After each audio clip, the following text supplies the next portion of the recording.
Welcome, everybody, to the Salty Nerd Podcast goes live from the Star Trek convention in Las Vegas. I am Salty Nerd's Mandalorian counterpart. My name, however, is not important to you. The rest of the day, I will be explaining to you why Star Wars is so much better than this Star Trek dribble and this optimistic nonsense. War is what makes the world go round. It's what changes the political background to improve your life. This optimistic look we can make anything out of nothing nonsense is never going to be realistic. This optimism makes me sick. If you're wondering where the bearded man is, he drank too much last night and had to sleep in. Apparently, I am the only one here who is a professional. I got cleared by the masked Nazi who walked by my booth and looked at me and said, "You look good, and I don't care if you have a mask on underneath that." And I said, "Good, because I don't either." Today will be a fun day. We have lined up an interview with an astrophysicist who was here at 9 a.m. in the morning. I told him to come back later. His name is Thomas, and he's very, very smart. But we will put his movie knowledge to the test. He claims to be a nerd, therefore I will test him as a nerd. I will not ask him questions about things I know nothing about. Good morning, everybody. Just a friendly reminder. Masks must be worn indoors at all times. If you have a face shield, you must wear a mask underneath your face shield. You cannot remove your mask for selfies, for any reason. I really hate that man. Like I was saying, the astrophysicist will not be asked information about astrophysics. What is it? Astrophysics? He will be asked what his favorite Star Wars movie is, and if he doesn't say Episode 5, we will kick him off of the live stream immediately. And I might just disintegrate him for good measure. I will ask him why he hates The Last Jedi, and he will give me the appropriate answer because it neutered Luke Skywalker. Any other answer will be unacceptable. I will ask him why Star Wars is better than Star Trek. And he will explain to me that lightsabers are superior than any technology they have on Star Trek, and I will nod in approval. My bearded companion will show up here soon, hungover and most likely hungry. My producer will yell at me for starting the live stream without him, and I will go home.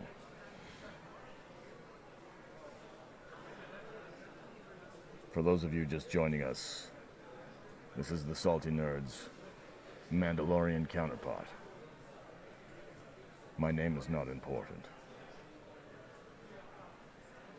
I came all this way to get a picture with a celebrity, and I have to do it with a mask on. Yes, indeed. Indeed, sir. These poor saps pay $100 a bit to get a picture with William Shatner behind a piece of plexiglass and a mask on.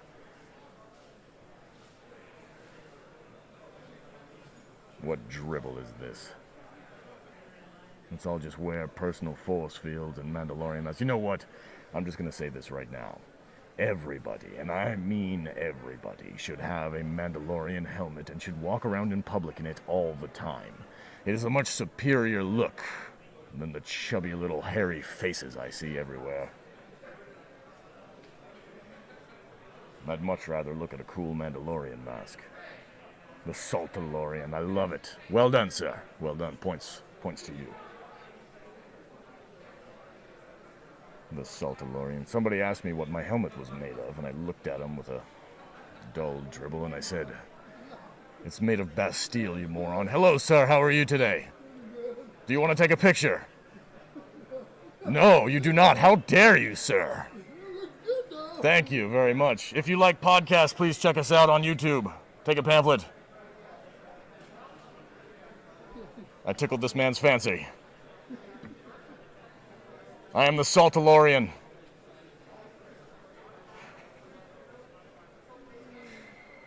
I've been watching the Richard. I've been watching the Star Wars one. Yeah? The new TV show on Disney Plus? Yeah. Good, good. I haven't got to the second season. I got past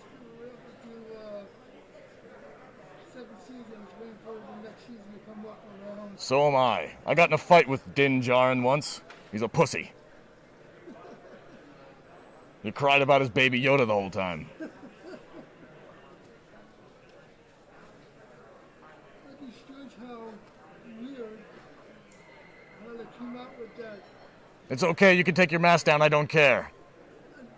It's surprising how it's evolved from you used to be, or is it supposed to be another version of him, or is it? Yes, Boba Fett. Are you speaking of Boba Fett? Yeah. He is also a pussy. Yeah. He cried about his daddy the whole time. Oh God! Oh yeah, especially in prequels. It was nice of you to stop by, sir. Yeah. Are you planning on purchasing anything large today? No, not really. No, not really. Okay. Do you have any photo ops with some celebrities? No. I got all my stuff yesterday. Oh, excellent, excellent. You, sir, can enjoy the rest of your day. Thank you for stopping by. I love it. Fricking nerd.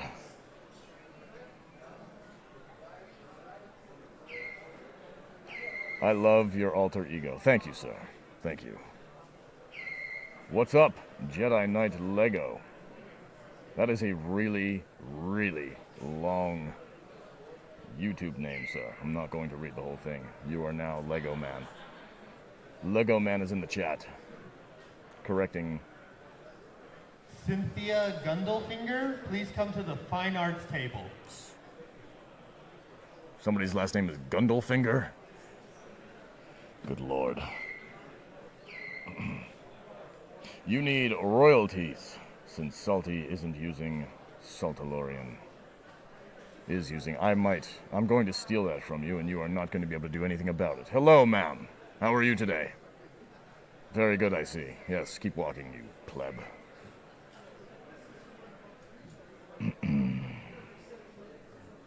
Some of you are in the chat. Welcome, everybody. This is the Salty Nerds podcast, live from the Star Trek convention floor. I am Salty Nerd's alter ego, the Saltalorian. I am here to explain to everybody that Star Wars is indeed superior to this optimistic dribble known as Star Trek, where they just bounce around and screw things up for alien species and complain about interpersonal relationships. Hello, sir.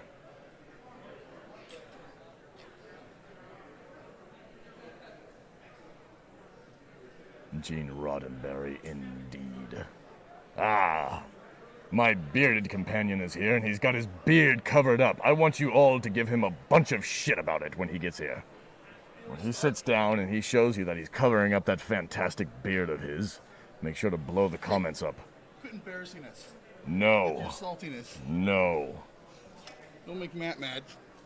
I don't care. Good morning, Alex, says Backyard TARDIS, Patreon of the podcast. Good morning, sir. How are you today?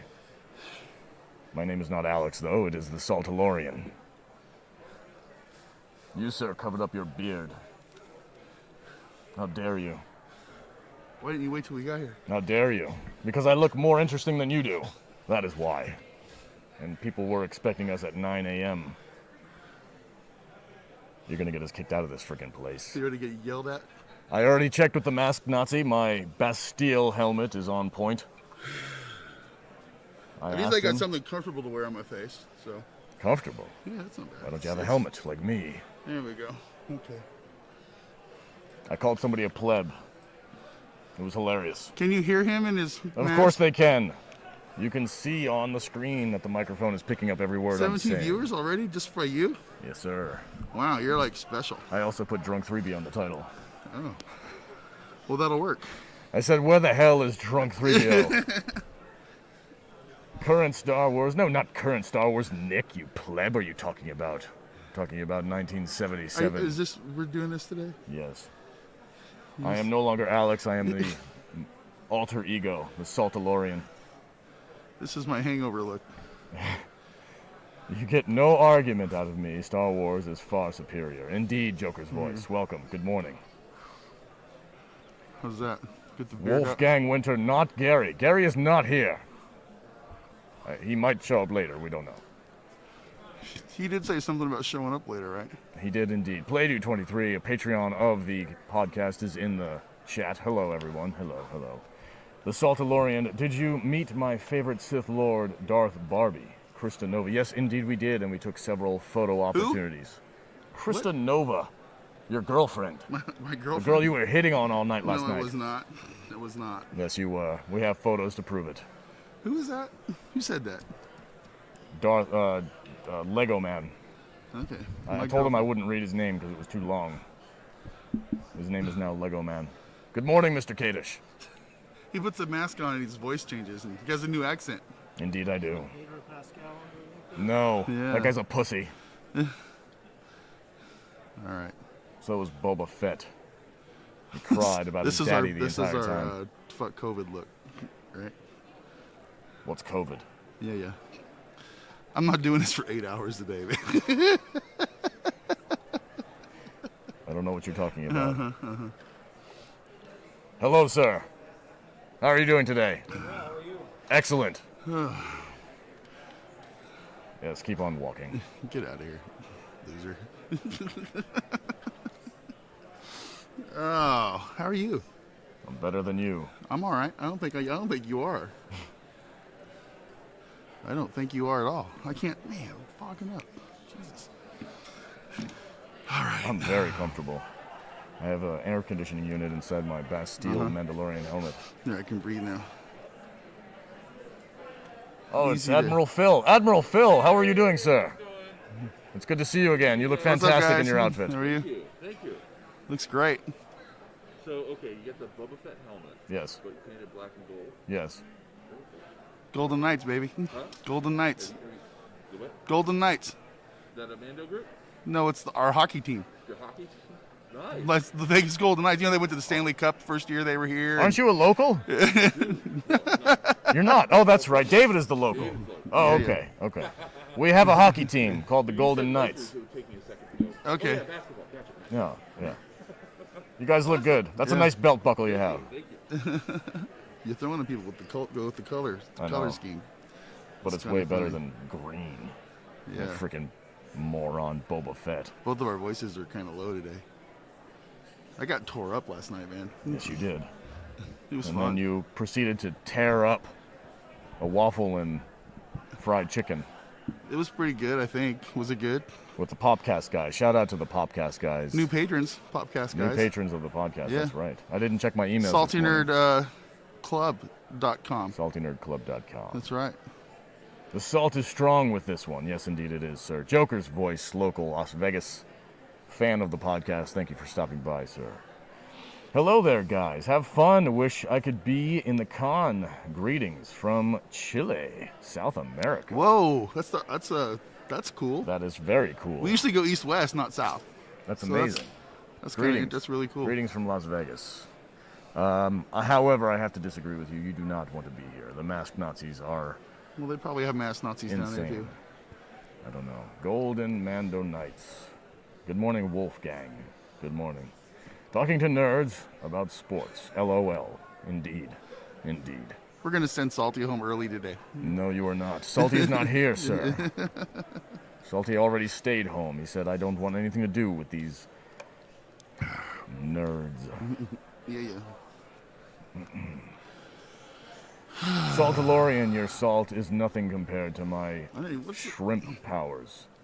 Feel the wrath of the shrimp side of the force. What in God's name are you talking about, Mr. Lego? I do not I know. wasn't prepared to just jump right on here when we got here. Oh, I wasn't prepared. I told you. Didn't I tell you before he came in? I said he was going to come down, sit down, and complain.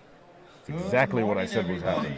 I got here and Here he is again. Masks must be worn indoors at Here he all is again times. for the fourth Even if time you're this doing morning. selfies or pictures, You gotta must stop. wear a mask.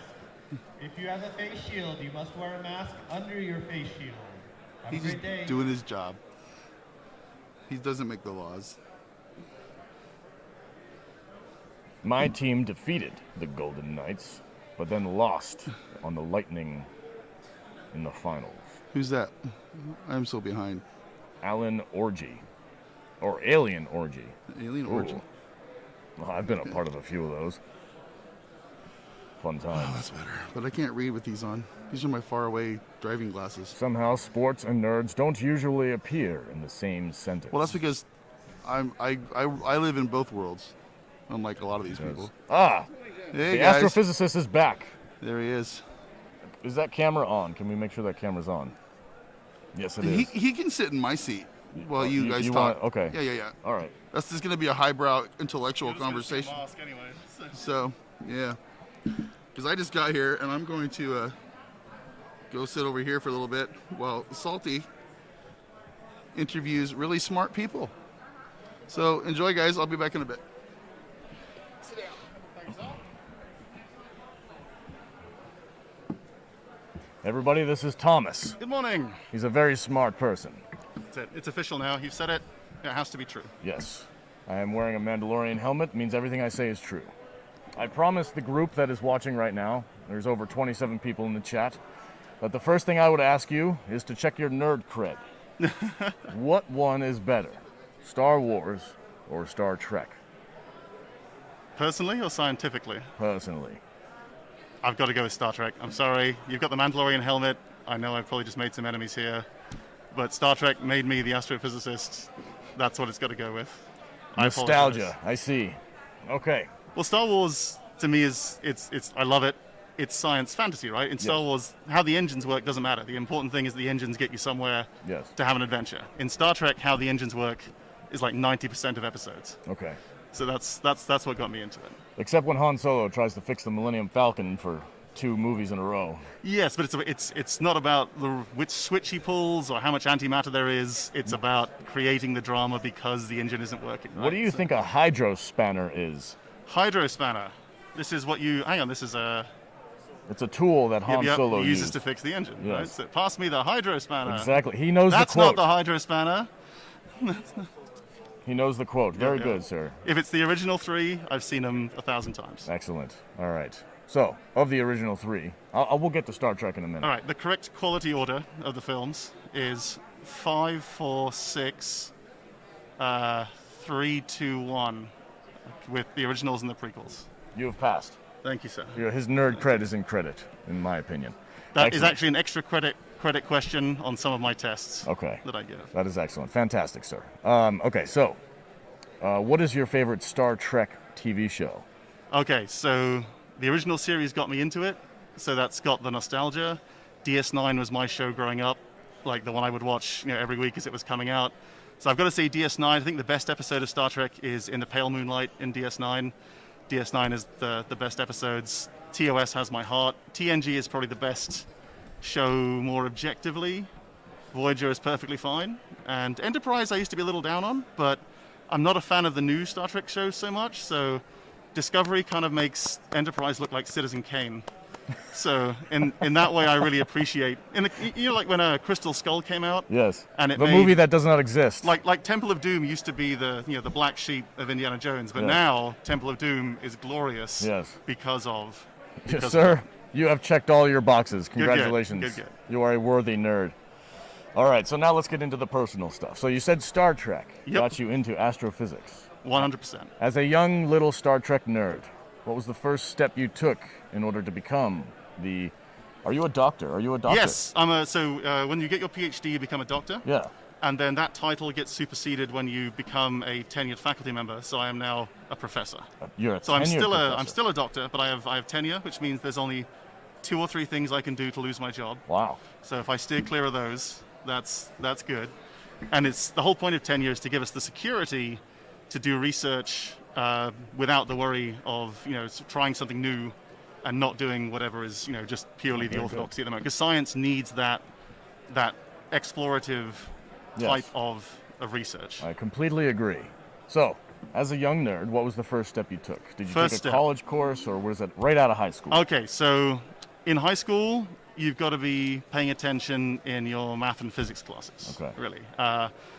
The problem with learning mathematics and physics is that all the great stuff you can do with them comes after all the grunt work at the beginning. So what I tell my students taking introductory physics is, hey, like imagine your passion is restoring classic cars, right? You've got to learn how to use a wrench, a spanner, all of these tools. So when you're in school, and even at the beginning of university, all the physics you're learning is the sort of dull stuff like learning how to use the tools. And you've got to put in that time to be able to do the amazing stuff with those tools. Like no one learns how to use a spanner because that's what they're passionate about. Like they learn how to use a spanner to do something with it. And that's what it's like when you're in school. Yeah, at the beginning, a lot of mathematics and physics just seems like, hey, plug these numbers in, chug this, and it seems dull, but it's in service of a truly amazing set of things that you can do in the future with it. So you have to endure that a little bit at the beginning. So My math teacher told me that I would never have a calculator everywhere I went. He was wrong. This is the classic joke, so I get this all the time. Now the important thing is it's not so much that you don't have the calculator, it's that you know the calculations that are possible. Like I can't list every equation in physics out of my head, right? But I can tell you what we can calculate. So I would need to look up the specific equation for almost any problem. But at least I know what is solvable and what is not. And that's the when they say you won't have a calculator in your pocket, what they really mean is the important thing is that you know the concepts, even if you can't do I can't do my times table off the top of my head. That's useless. Yeah. So as a tenured professor, yes, who cannot lose his job. Fantastic. Well done, there sir. are criteria. I just have to be. In general, you're pretty safe. What kind of off-the-wall scientific experiments are you taking on right now? So I tell you the craziest one I ever did. So my actual research is about galaxy evolution and about the relationship between the mass of black holes and the mass of the galaxies that they live in. But you do get to do some fun stuff. So in order to try and help people understand science and the scientific method, I did a fun little, it's not a published paper, but I did a fun little research study where I created a mathematically accurate simulation of the Milky Way galaxy. And into that simulation, I inserted the 3 alien races of the StarCraft franchise. And I let them duke it out with the results of the conflict determined by data gathered from professional level StarCraft matches. And I did that just to show people how to do science. Even if, because it's meaningless, like the result of that study is meaningless, but it's like, hey, I wrote it up as a paper to say, here is how a scientist thinks. Here's how I try and account for as much as I can account for, make it as accurate as I can. So that was kind of fun, right? And that's something I got to do. Tenured professors doing meaningless experiments. Yep. This is the classic. This is why I have to be more professional. Well done, sir. Well done. All right, so you are an expert in black holes. Is that what I'm hearing? It's one of my research topics. Okay. So in every galaxy, there is a supermassive black hole at the center. Yes. So in the middle of our galaxy, there's a black hole that weighs between 4 to 6 million times the mass of the sun. Okay. And as we look around the universe, this seems to be true in all galaxies, that there's these supermassive black holes in the center. And the interesting part is that the mass of the black hole is always related to the mass of the galaxy. So big black hole, big galaxy, small black hole, small galaxy. And as impressive as black holes are, their gravity is only effectual on the inner part of the galaxy. So the question is, how do these two things grow up together? How do they interact with each other? So what we do as scientists is we look further and further back in distance, which is the same as looking further and further back in time, to see if we can solve the chicken and the egg problem. Which one came first? Do you have a big black hole that makes a big galaxy, or a big galaxy that makes a big black hole? And my research, my PhD, was about determining that it's actually the black holes, as destructive as they can be, they form the primordial seeds of where massive galaxies later develop. So they can be destructive, but they're also foundational to the development of the structure of galaxies as we know them today. What would you speculate is inside of a black hole? This is a good question that kind of relates to our conversation yesterday about Not UFOs. knowing. Yes, it is. As a scientist, you have to be very comfortable with the concept of things that you do know and also things that you cannot. And the thing about the singularity of a black hole is that it is so outside of all of the the spanners and the toolkits we talked about. It's so outside of what I can understand with those tools that I can say nothing meaningful about it. I can speculate all you want, but you could literally ask, you could say, is it this, is it this, is it this? And they are all equally unlikely and unprovable. So I honestly don't know. I don't think anyone does, and it may not be possible. Scoot in a little bit. No, sorry. No, you're okay. I just realized that you're not Stuck in the center. gut here. Okay, so my next question: there is a science fiction movie by Christopher Nolan, Yes. Interstellar. Yes. It was praised for how accurate it depicted black holes. This is good. Is it worthy of said praise? Yes and no. Okay, Which is please always the answer explain. you're going to get from a scientist. These are movie nerds in our chat, so Gotcha. go So ahead. the science consultant for that movie was actually, he was in the office next to me when I was at Caltech. Oh, wow. And, Huh? Excellent. We just hit 2,000 subscribers, guys. Thank you so much. We appreciate it.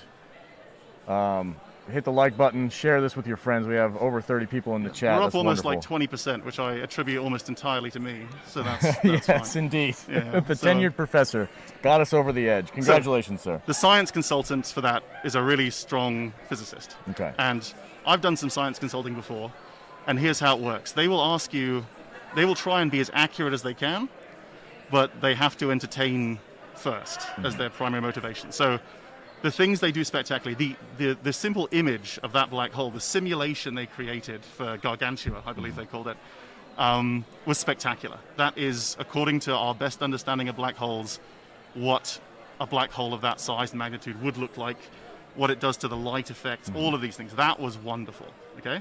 And I loved introducing the concept, say, when they're on that water planet, and the guy in the spaceship experiences a different amount of time passing than the people on the planet because one is closer to the black hole. That was great. These are all good scientific ideas. Now, an example of where it goes wrong is when they abandon those ideas because they need to move the plot forward. So, spoiler alert for like a 10-year-old film now, but at the end of the movie when they're heading towards the black hole, even though one of the biggest plot points in the film was about time passing at a different rate the closer you get to it, they completely ignore that.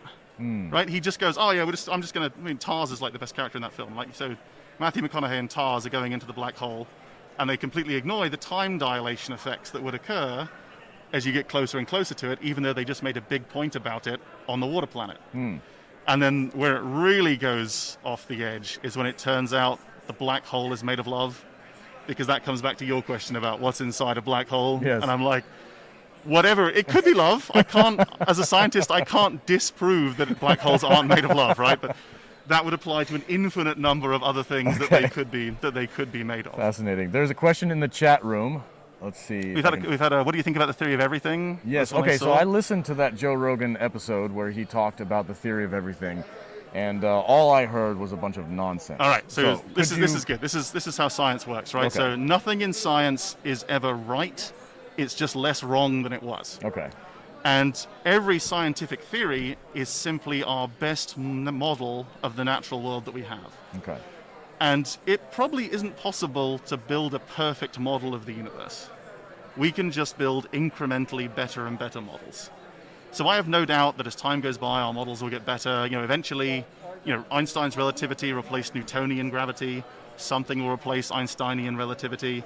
We'll get better and better models. But I don't think there is science is never done. Like, people say, well, science doesn't know everything. And I say, well, of course it doesn't, otherwise it would stop. Yeah. Right, that's how it goes. I don't think it's possible to have a perfect scientific model.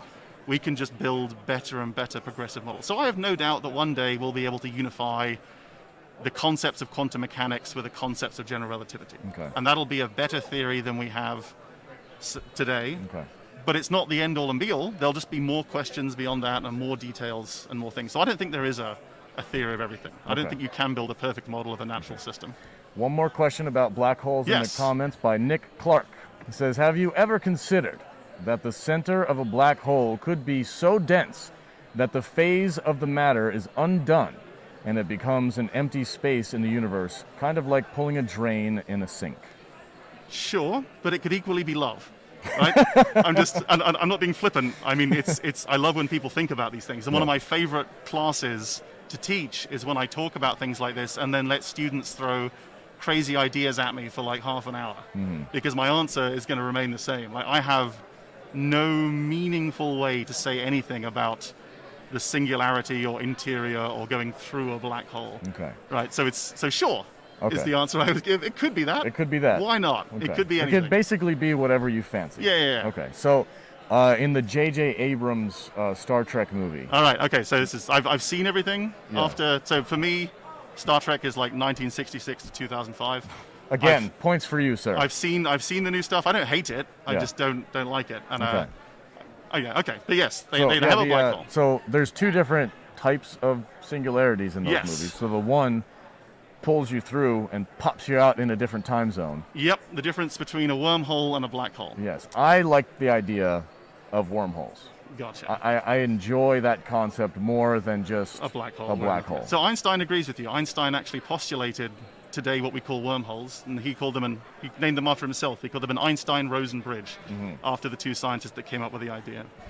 The concept of a wormhole would be two black holes connected through some mechanism we don't understand. Call it subspace, call it whatever. Two black holes connected so that you could enter one and leave the other. Now, that sounds like a lovely idea, but a black hole is still a black hole. So if you were to be able to enter a black hole, all of the sort of things that define you, your mass, density, size, all of that information and structure is lost. So even if a wormhole is possible, you wouldn't like what came out the other side.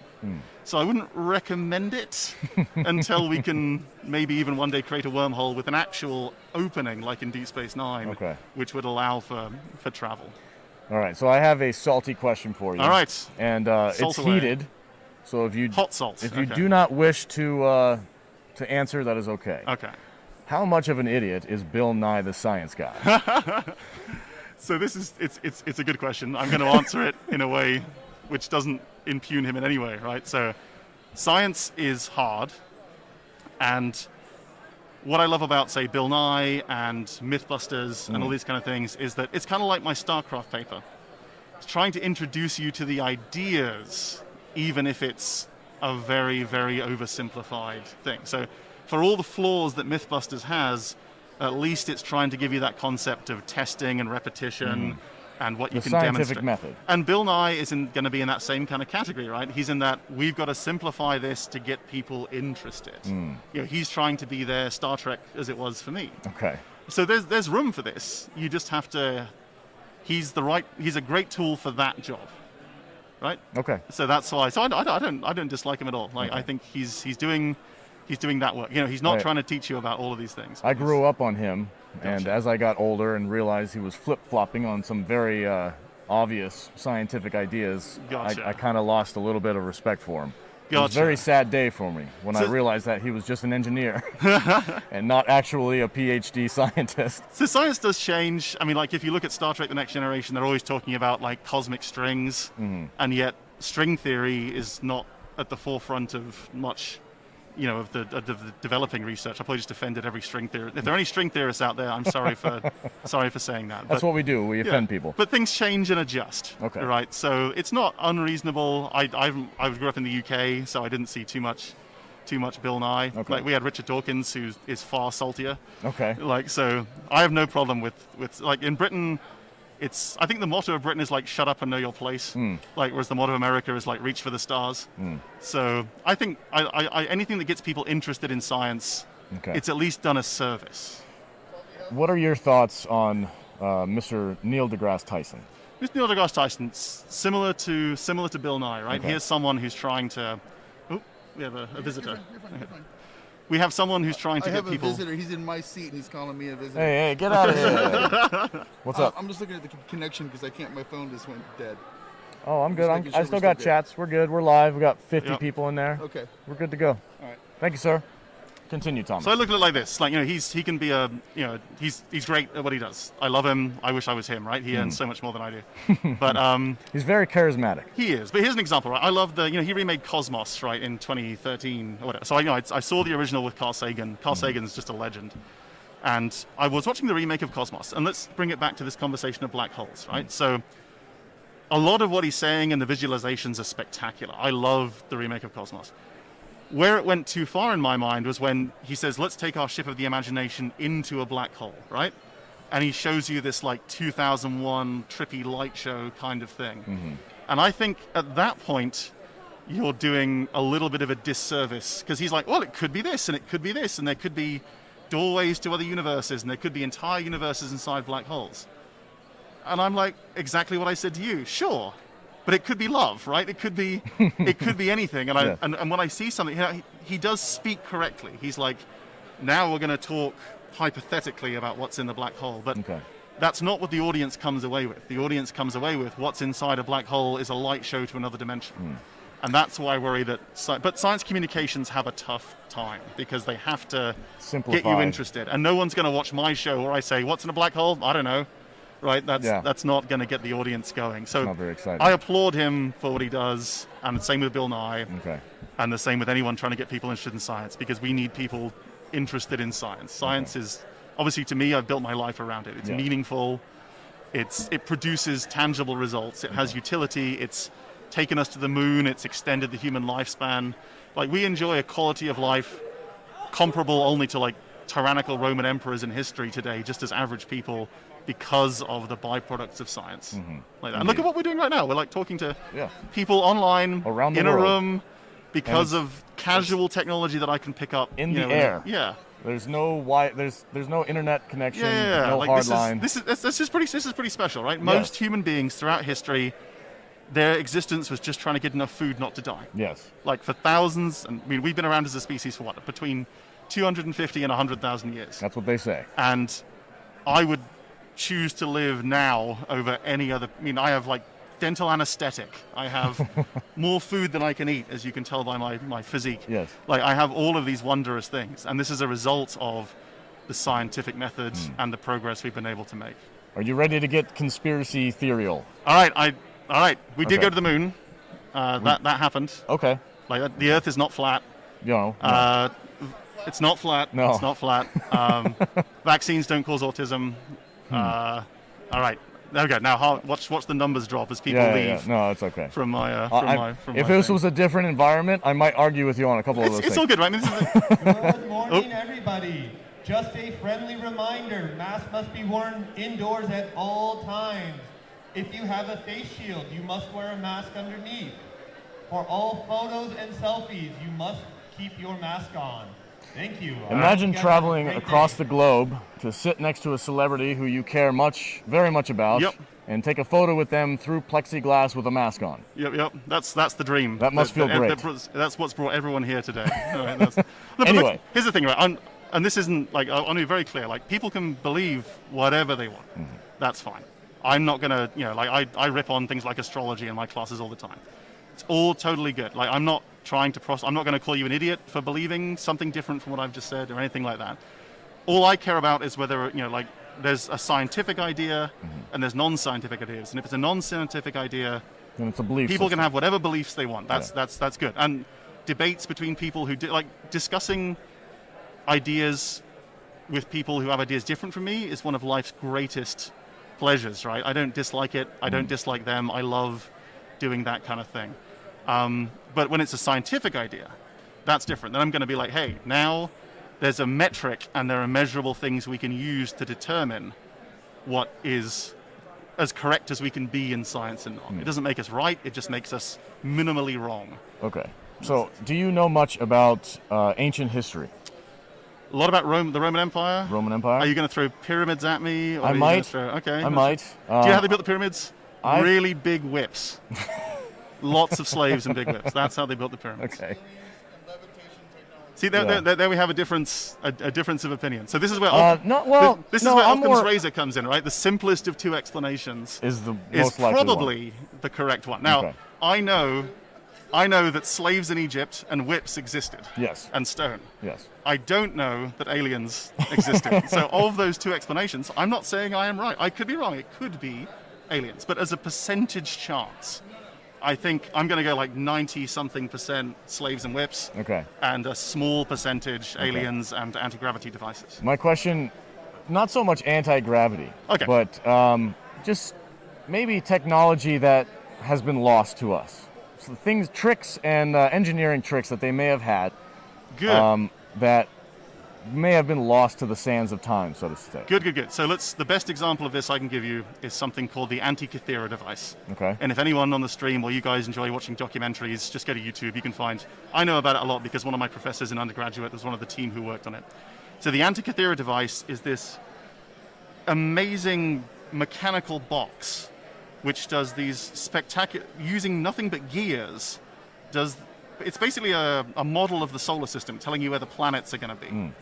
It's a phenomenal thing. It would be one, you could build it today, much easier, but the fact that this was built by the ancient Greeks, 2,500 or so years ago, is spectacular and is a monument to the fact that, human beings living in the past are genetically really no different than us today. They just didn't have the infrastructure and the framework and the understanding we did. So there are things like the Antikythera device which were built, worked, must have been fairly commonplace. It was just in a box on a ship that sank. It wasn't being worshipped or anything. Like, it was there, they had this thing, and if we hadn't found it in the mud at the bottom of the Aegean Sea, we would have had no idea that they had these capabilities. So could the ancient civilizations have had technologies like the Antikythera device, which are natural, they're not supernatural or alien, they were built probably by human beings. And yes, could they have had tools that we have better versions of it today, but we don't know that they had? Sure. Were those tools alien or supernatural inspired? Probably not. Okay, fair enough. I like that. All right, Thomas, I am out of questions. I haven't seen anything pop up in the chat recently. I have one rant for you, if you want me to go on one good rant. Yes, about please, science. go for it. So I think yesterday at the convention here, we had Bill Shatner talking about a show that he's making called, like How Does That Work, or What, or something like that. And it made me think about our conversation yesterday about UFOs and the nature of science and the likelihood. So I thought about the cosmology class I teach. And at the beginning of that class, I draw like a pint of Guinness on the board. But instead of labeling it Guinness, I label it universe. Okay. Because Guinness is mostly black with a little bit of frothy white stuff at the top. And I say this pint of Guinness is like the universe. It's 5% light stuff that we can see and 95% dark. And that would be a mixture of dark matter and dark energy. And the whole of the rest of that class is just about explaining to those students how we have that understanding, but more importantly, helping them understand how well we understand each of those components. Okay. Can you quickly explain what dark matter is and how we know it exists? Yes, this is the first best example, right? So there's regular stuff, like you and me. We call this baryonic matter. Baryon being the name of the particles we're familiar with, like protons, sort of all the elements, all those sort of things, baryonic matter. That makes up about 5% of the universe as we understand it. Okay. Now, about 20% of the universe we believe to be made of is dark matter. And of course, I have to insert the word we believe because it's our best model at the moment. Now, dark matter is a great example of how science works because we know where it is, we know what it's doing, and we know how it's doing it, but we have absolutely no idea what it is. Okay. So in my way of thinking of the universe as a scientist, I'm pretty confident that I exist. And I'm pretty confident in all the stuff we know about baryonic matter, the stuff that we can touch and see and observe. Baryonic. I haven't heard it called that before. So baryon is just, like I say, it's just a particle name for the regular stuff that we're made of. Okay. So you and I, this planet, stars, are all made of baryonic matter. And dark matter is something that I'm pretty sure it exists. I don't know what it is, but whatever it is doing a set of things which I can measure that it's doing. And that's why, so I'm, on my certainty scale, like, I'm pretty sure I exist. That's a good starting point. And I'm pretty sure that I understand the baryonic matter stuff pretty well, like that. So that's in the high percentage likelihood of being correct-ish, good enough. With dark matter, it's kind of at the 75% level. Okay. In that I'm sure of some things. So dark matter is basically almost the same as regular matter, except so it exerts a gravitational field, but it doesn't interact with anything in the universe except via gravity. So dark matter is like the Force. It surrounds us, it penetrates us, and it binds the universe together. It's what holds galaxies together. It's what holds the structures we see today. Your nerd cred keeps going up. These are all lines from my lecture class, right? These are all things I have to work with. I love it. But we don't know what it is, and that's the glory of science. There are the things I can measure, the things I'm confident about, the things I can tell you scientifically. Okay. And then I have to be aware of my own uncertainties and blind spots. Like no one in this world can tell you what dark matter is. They can just tell you what it's doing, because we can observe that. That makes it meaningful. That makes it scientific. It has observable effects. Anyone who tries to sell you a jar of dark matter is trying to take your money, right? I'll sell you one right now for 20 bucks. Okay. That's how it goes. So I watched a documentary one time, and it might have been hosted by Neil deGrasse Tyson. Yep. But it blew my nerd brain. Gotcha. It was a what's it called when you zoom very, very far? Oh, out? this is like the orders of magnitude thing where you start close in. Yeah. I showed and this it goes video. Galaxy, and then multiple galaxies. And then the universe. So it just keeps zooming out and covers everything. It looks very similar to brain matter. Yep. And then they show a picture of brain matter under a microscope. Yep. And it looks almost identical. Gotcha. Is that an accurate depiction, to the best of our knowledge, of what the universe looks like? What you said is partly correct and partly misleading, right? Okay. So I agree that they look similar. Okay. Definitely. They 100%. Now, we are pattern-seeking creatures, right? That's Yes. what we've evolved to do. We've evolved to see the similarity. Is there any meaning behind that?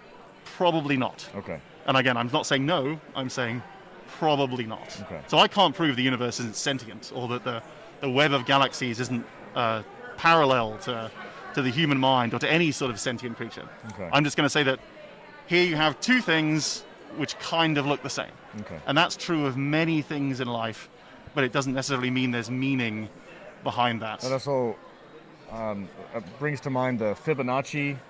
The spirals. Yep. That's visible in most of nature. Yep. I'm gonna. You can probably guess what I'm gonna say. What am I gonna say? Coincidence? It's fascinating. It's a nice little pattern to observe. There's probably some evolutionary, biological, ratio benefit of plants or various things being that size. Mm-hmm. Is there a supernatural meaning to it? Probably not. Okay. So all right. basically, if you want to simulate me, just whenever you say, "Is this something supernatural?" the answer is probably not. There we go. You can. I can be your co-host forever. No, that's by using that logic. I like the idea that it has some form of an adaptation benefit. There's something there that evolutionarily benefits being in that direction. Yeah, there are things, leaning in things that like the golden ratio in us appreciating certain size things. Yeah. Things like fractal patterns. Yes. There are no doubt evolutionary components, and just even if I don't understand them, it doesn't mean there isn't a natural explanation. The other day, I spoke with a woman who runs a nonprofit organization who says that space travel for the everyday that's person. 2 days ago. Sorry. We're good.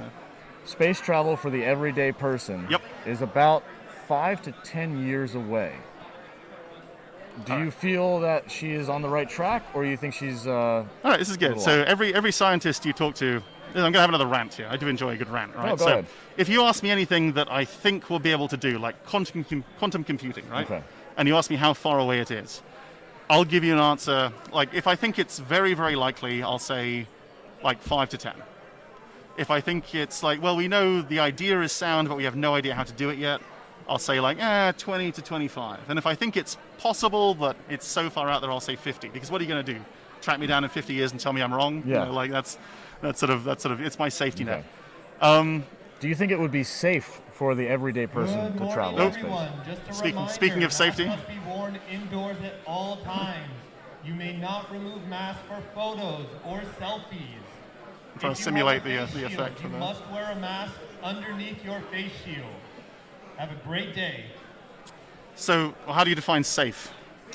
What's your acceptable accident rate? Well, I would say if it's going to be comparable to if I hop on a Southwest Airlines flight and fly across the country, Oh, well, I mean, I'm relatively safe. Space travel is already fairly comparable to airline flight in terms Really? of safety. Whether I think it's going to be a common thing for the public, I mean, the amount of resources and energy involved in space travel, I think, make it prohibitive for the. I want to see it become a public thing. I want to. Commercialization turned the Wright brothers plane into a global industry that allows me to travel, well, pre-COVID anyway, anywhere in the world for a relatively small amount of money. That's a spectacular thing. And I I would love space to become the same thing. I would love space to become, an accessible. I think our future has to be in space. Okay. Like, this planet is not going to be around. The sun is going to start to slowly expand in about 1 billion years. We need to be somewhere else. Yes. Like, if we're still dicking around on this planet in 1 billion years, we deserve to be incinerated, right? We need to be out in space. I love that. In the future. Okay. So I want to see it develop. I want to see humanity take to the stars. There's a question in the chat about a video game that has also been praised for its scientific accuracy. It's called Elite Dangerous. Yes. It's a space flight simulator game.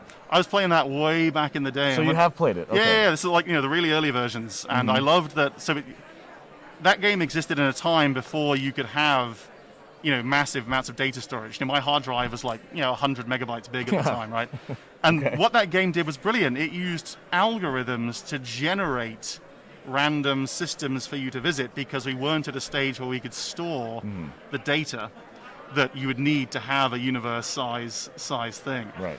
And what I loved about that game was they actually, they tried to at least constrain those algorithms by what they knew at the time. Now, we know so much more today, but I love that they were trying.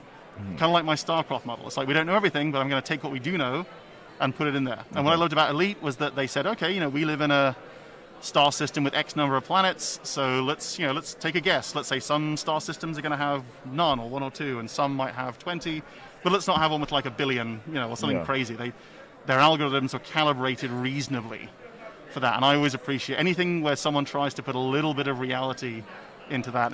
I love it. Have you played the modern version? I have not. It's a gorgeous game. I played a lot of games until my daughter was born, and now I wake up, I take care of her, I work, I play with her, and I sleep. Yeah, fatherhood will change And that's my existence Yes. right now. So one day I'll be able to return to the glorious world. Okay. Eventually. I think you would be pleasantly surprised with Elite Dangerous and how far they've come. I'm sure I'd love it. Also for me, there's an element of like, hey, this is my day job. Yeah. Like, I want to play Red Dead Redemption. Okay. I want to ride around a horse in a enough. primitive world. And shoot bad guys. yeah, do that. I love it. All right, Thomas. Well, thank you so much for stopping by. That was my a pleasure. fascinating conversation. It's my pleasure. I love talking about this kind of stuff because it's meaningful to me. I love, and like I say, you feel free to disagree with anything. Disagreement is, this is a great thing to end on. There's a quote in the corridor here at the Star Trek convention from Gene Roddenberry. And he says, one of the most beautiful conversations he could imagine would be a conversation between two people where one says, hey, I looked at your idea and I don't think I agree with it. And the second person says, that's spectacular. Tell me why you don't agree with it. And for people to be able to have those conversations is what I value more than anything. To have, I don't mind people, if someone wants to tell me the world is flat, I'll have that discussion with them.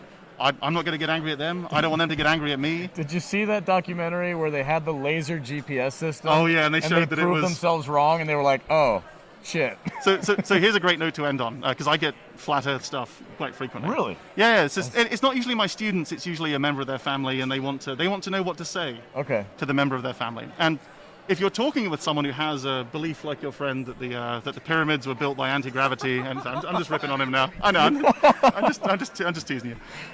Yeah, it's all aliens. If you're talking to someone who believes the Earth is flat, if I say all the sciencey answers to that, I'm probably not going to change their mind. If I say, hey, what about the laser thing? What about the horizon problem? What about the pictures from space, right?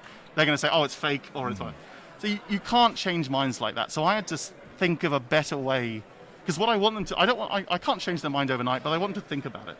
So the idea I came up with was, right, show me your map of the Earth, because it's not possible to really accurately have a sphere represented on a flat surface. You have to make projections and compensations. And they usually use the one that looks like the UN or whatever their personal favorite thing is. And I look at it and I say, right, let's have a race. We're going to have a race from Buenos Aires to Sydney, okay? And in your map, you're going to fly over the North Pole to get there. I'm going to fly on my map sideways around the sphere, and the loser pays for the tickets. And that's what I do, because what I'm doing is proposing a scientific way of demonstrating that my spherical model of the Earth is more effective than your flat model of the Earth. And it's something they could literally take me up on. It's a test you could do. Like, if you try and fly from Sydney to Buenos Aires over the North Pole, you've got a long flight, whereas I've just got to go. It's still long, but I've got to go sideways, and it's going to be much quicker. And that is how. These are the discussions I love to have, because that might just get someone to think about, hey, he's given me something I could actually test, I could actually try. Maybe he has something meaningful to say. Whereas if I just say, no, Horizons, you're wrong, shut up, then I've failed in my goal of getting someone to think or giving them an idea. So. Oh yeah, it's a simulation. Yeah, we get this all the time. Right? It could be, just like the black hole could be made of love. This could all be a simulation. But I look at this. If this is all a simulation, there's pretty much nothing I can do about it. So whatever, like I'm just going to enjoy what I just had a fantastic question to all right. end this on. All right. If you had Elon Musk / Jeff Bezos money, what would you do with that cash? Well, actually, the scary thing is, I would do quite a few of the similar things they would do. I would fund. I love that they like. I don't like how they're doing it, but I love that they're doing it. I love that someone is actually trying to develop spacefaring technology. Like I didn't like shooting a Tesla into space because space garbage is a genuine problem. Yes, that can be developed. That was enough satellites floating around. That was just a pointless publicity stunt that could have negative consequences. So that was bad. So I wouldn't do that. Is it like halfway to Mars right now? I've even not followed up on that. Like I'm like just yeah. It's like a lot of the new Star Treks. I'm just pretending it's not happening. Right? Okay. It's like, okay.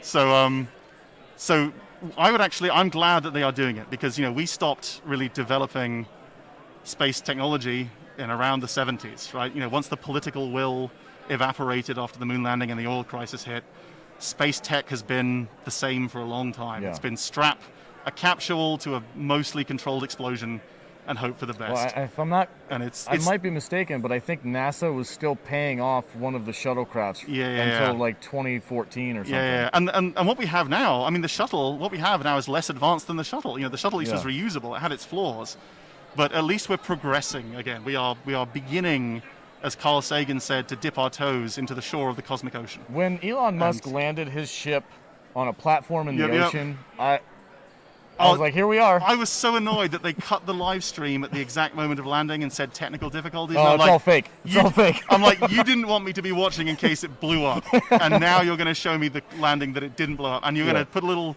thing on there telling me that, it was a technical glitch. And it's like, just tell me that you don't want to show me the thing blow up. I can handle that. I wouldn't want to see my rocket blow up. It's your rocket. Like, you don't have to pretend that it's like this. So I'm glad that they are doing this, because someone has to. Yeah. And we need, and what they have, Dragon, is just a sort of shiny version of the relative 1960s technology, right? It's got a touch screen. You don't even really need the astronauts, but it's basically a capsule on a rocket. And the rocket can now land itself. That's pretty cool. And it's fun. It doesn't change the game too much, because of course, it's you've got to put more reusability, right? True, but now you've got to put more. The rocket needs fuel to land. Okay. So now you're using more fuel, which is not reusable. Yeah. So it's pros and cons, right? It's basically neutral. Okay. But he did it. Yeah. And anything new we can do like that is just fun. Yeah. So if I had Jeff Bezos money, first of all, I'd probably have a gold ticket to this convention or something, but instead of the general peasant pass at the back. But I would be doing the space development stuff they're doing without the Tesla lobbing components of it, because this is our future as a species. Like we will need to be in space at some point if we are going to continue to exist. Would you rather go to the moon or to Mars? Okay, well, I mean, do you mean, of course, Mars is the obvious answer. Like, strap yourself into a rocket. Elon Musk pays for the ticket. We're not. I mean, Musk has made so many claims about we'll be on Mars by this date and this date and this date. Like that. If we wanted to go to Mars today, I don't mean literally today. I mean, we could. If we did a new Apollo program, we could get to Mars. We have the technology. Now, the Apollo program was 3% of the U.S.'s entire GDP for like 10 years. If we were willing to make that kind of commitment, going to Mars is not. We have the technology, right? We can do this. Okay.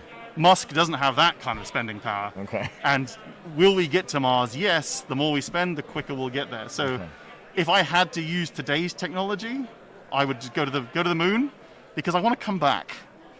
So if you wanted to go one-way ticket to Mars, that's super easy. Yeah. But I can just demonstrate this basically, but the difficulty with going to Mars is that both of the planets continue to orbit while you're traveling. Mm-hmm. So the trip there and the trip back aren't the really hard parts. It's the surviving there while you wait for the planets to come back around to being near enough to each other to travel between them again. That's the tough part. It's just not dying for a long enough period of time on Mars. So as of today, with the technology we have, I would take a ticket to the moon. I don't think we're yet quite there. If we wanted to be there, as in going to Mars and coming back, we could be. Okay. We're just not there yet. And I'm glad, at least, as much as he gives you these crappy dates and does silly things, at least he's trying.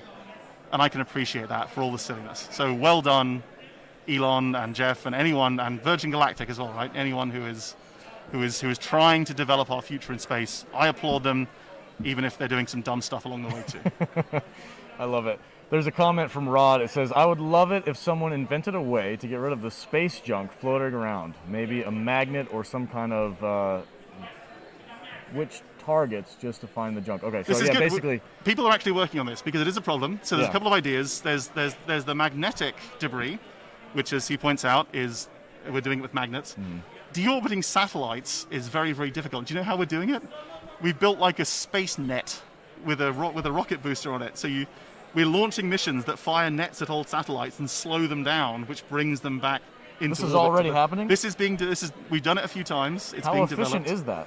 How much does the net cost? It's What is not, it made of? All right, it's not a question. It's inefficient, right? Okay. It's very inefficient because you're launching something to do something to bring down something which is already dead in your way. So efficiency is poor, but the benefit, if we are going to be a spacefaring civilization, you don't want to trash step one on the way to space, right? It'd be the equivalent of saying, right, I'm going to go on a road trip across America, but the first thing I'm going to do is throw a bucket of nails on my driveway. As inefficient as picking up those nails might be to your journey, you've got to pick up those nails. Yeah. So launching these things is inefficient, but we need to clean our local low orbital environments in order to have our future in space. Do you know of any companies that are doing that? Is that NASA? I did. My mind is impressive, but not so impressive that I can recall everything. It's a Swiss company developing it for ESA, I believe. So ESA is the European Space Agency, and they've contracted with a company in Switzerland that's developing this magnet net launching space device. Got a comment from Force Ghost Jeremy. It says, hello there from England. Hello! Another chap with an impressive accent. Yes. Right on. Well, Thomas, is there anywhere where the fine people in the comment section can check out your work or maybe a lecture or two? Sure. So you can look up when I started work at Sonoma State, they did record my StarCraft 2 lecture. So, and we posted that on our YouTube channel. Okay. So if you type Target, it's just like the store, but there's two T's at the end. Okay.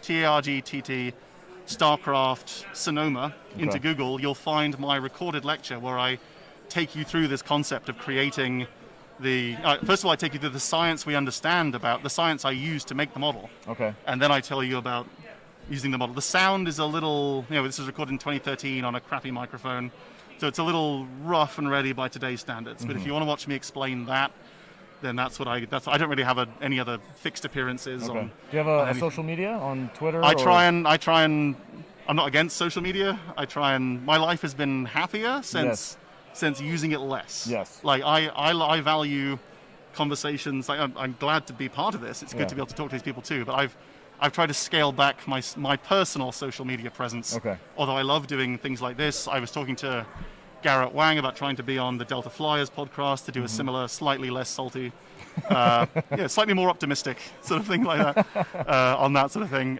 with them. I love having these conversations, but that video is the best of me that you'll find. Okay, excellent. You'll find out there. I also have recently given my Twitter account away to somebody else. Yep. And said, do it. I don't want to deal with it. Yeah, it's amazing how Twitter is dangerous for me in that I end up getting annoyed at things that I can do nothing about and don't want to engage with. And then I found by not using it, I was a happier person. I'm in the exact same It doesn't boat. mean that's right for everyone. It just means it's right for me. Yep. And with Facebook, I use it to keep in touch with people I enjoy who are around the world. Okay. But I don't scroll through my feeds. And again, if this is your thing, power to enjoy it, do what you want.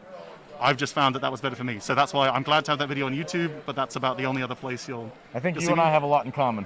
I hope so. And if you want to have me back, you've got my card, right? I do. If Yes, you I do wanna, have your card. If you Right get over questions from the audience, if you think of topics you want to talk about, if a new movie comes out you want me to rip on, we can totally. I think we found our man, guys. we can totally do that. We're up to 50. Like that's. Yeah. I know. As a scientist, I have to assume some of that is people waking up and coming on and doing things like that. But as a human being, I'll say it's because of our fascinating ideas. Just so that you know, we have a very small channel. Oh, we're down to 45, right? So Oh my God, that I was just quick. lost 5 people based on my own personality. So this is why social media is bad for This me. is still the most people we've had so far this weekend. You are by far one of the best guests I've good. had on my My podcast, ego is so. getting bigger with every word you said. Thank you very much, sir. My pleasure. was a Thanks pleasure having thanks for you. being here. I hope to speak to you again. Yes, absolutely. All right. Cheerio, gents.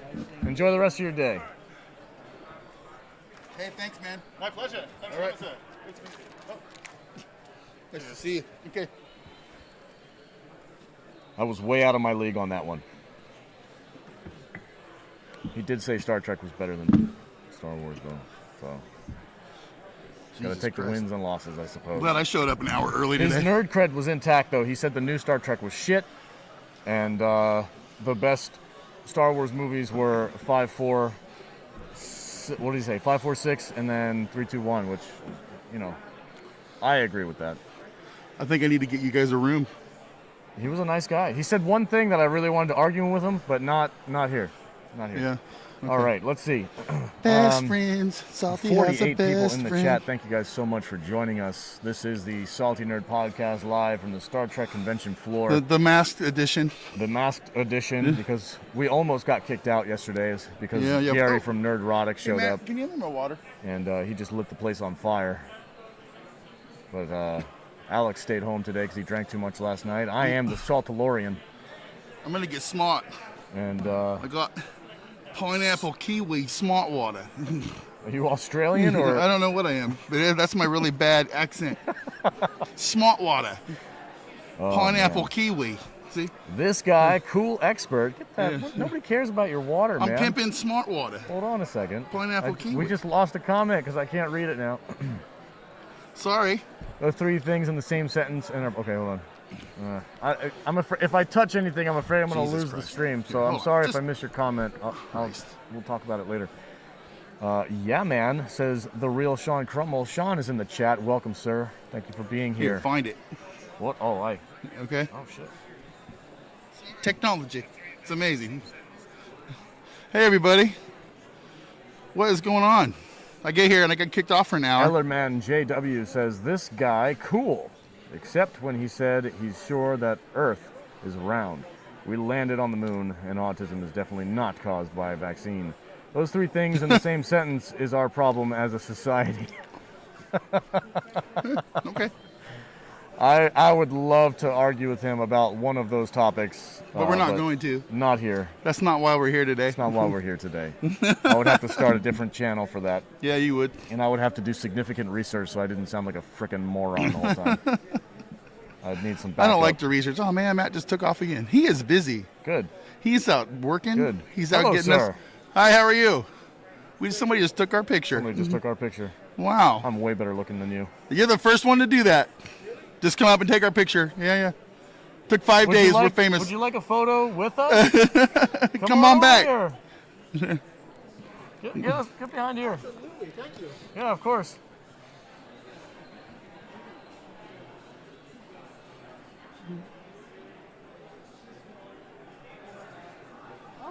Thanks. Thank you very much. What was your first name? Jay, Jay? Yep. Nice to meet you, Jay. I'm going to check out your podcast. I appreciate it. All right, Please take do. a You got flyer. There we go. I'm always looking for a good podcast. Great, Thank you, man. thanks. Thank you. You want our picture? You wanted our picture. I feel famous. You know who else thought I was famous? Who's that? Quarter Black Garrett. Quarter Black Garrett. That dude asked for my autograph last night. He got my autograph as well. I was again. I was a little Star Trek. Oh, we've got Caesars Entertainment security walking around, making sure people have got their masks. They have on to do today. that. They weren't they here have to the do last that. couple of days. Well, you know, when the governor and his goons come in and they say, "Put your mask on, or we're going to shut the entire casino down." Yeah. Not just the convention. The entire casino. They quit fucking around. But I get it, whatever. An angry bald man in a suit came up to me yesterday and told me not to F around. Yeah. So I got accosted by just some normal lady out in the hallway. You want to get kicked out? Question mark. Just yell, Picard sucks really loud. Picard sucks really loud. Nothing. I got nothing. You got something better than everybody knows that. Everybody knows that's true, though. Sender Hammerslag. Well, what? That's his name. Sender Hammerslag. That's an awesome name. Sander Hammerslag. It's probably his real name. Don't be talking shit about people. Hammerslag. I talked to an Austrian director this week. Yeah, he's pretty much a character. It's fascinating. Yeah. He followed us on Twitter. Yeah, he did. Did you send him the link to the what? I did. I sent it on. I said on the thing. You don't need to worry about Twitter. It's mine now. Thank God for that. I'm probably going to take the Instagram at some point too. I'm going to start a new Twitter called the Saltalorian, and I'm going to overtake you in followers. No, you won't, because you suck at Twitter. You just make people mad all the time. Challenge accepted. I'm not going to follow you. Neither will the Salty Nerd Podcast. We disavow anything that this character has to say. Male pattern. God damn it, I can't talk. Male pattern baldness. We're cutting off our heads in the banner. You need to push that back a little bit. What do you want me to do? Look at the camera. Look what it's doing. Oh. There you go. Right. That's better. Is that better? You can see your antennae that way. You look good. It's fine. It's fine. It says they agree. Yes, it seems that they agree that Picard sucks. See, we're still here. We're still here. As long as we're wearing a mask, we're fine. We can say whatever we want. Picard sucks. Who is that? Athena is hot. That's Athena. I know, it's Athena Massey. I got her autograph yesterday. Yeah. She is pretty smoking hot, huh? Very good looking. Yeah. She's my age, you know. That's all right. She's better looking than you. I am hideous to look upon. Short person complex division. What? Lots of crotch shots. Yep. I don't know what you're talking about. We're just talking about the guy who just took our picture, and it was our two heads with his freaking wang in the middle. Wang in the middle of us. Fantastic. Yeah. Hello, ma'am. You're doing a fine job today. Keep up the great work. She's a cleaning lady. The cleaning lady does not pushing like around us. a dumpster. Continue cleaning, lady. Your work is important. This place would smell worse than it already does if it wasn't for her. Honestly, working in the casino world, those people work really hard. They don't make a lot of money, and they don't get a lot of tips. Yeah. So, more power to our behind the scenes, back of house. Mr. Lego says, you won't say my name, but you'll say that? Who? Slander Hammerslag? No, because your name is Jedi Knight Lego One Shrimp to Rule Them All. You just said it. Jedi Knight Lego One Shrimp to Rule Them All. That is far too long, sir. He's a Krista super fan. He asked me earlier what I really thought of Krista, and I said she was a very beautiful lady. She's really good looking. Well done, sir. I didn't really get to talk to her because she was super busy being attached to Drunk3P0, so it was fun. Want to really cheese them off? Wear a MAGA hat. Oh, that's a great idea. Make America great again. I never did understand what the problem with that slogan was. I don't either. We all love America. Make it great. What's the problem?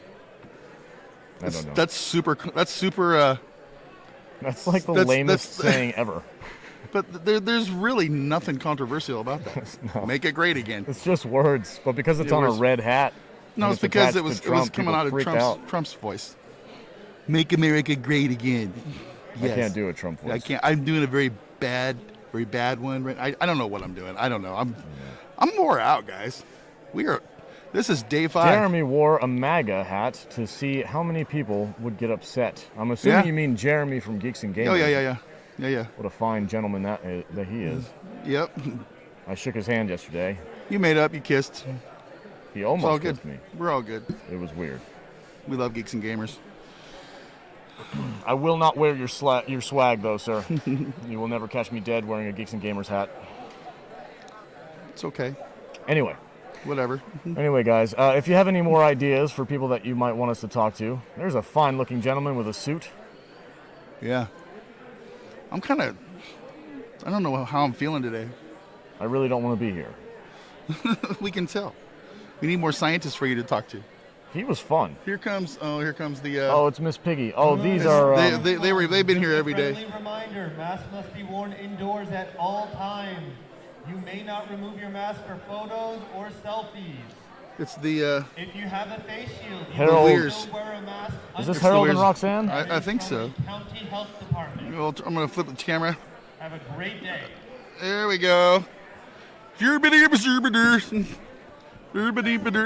Hey guys, Good how are morning. you? How are you? Great.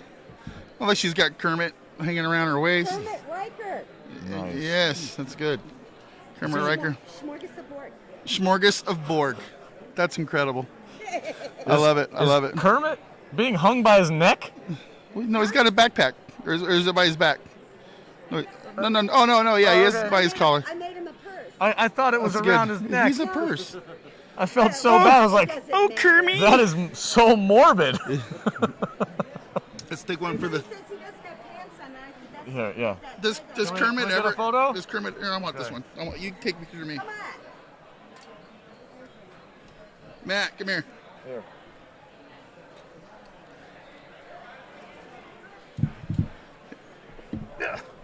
Take some pictures. There you go. Where do you want us? Huh? You want to be in the middle? Okay. How about?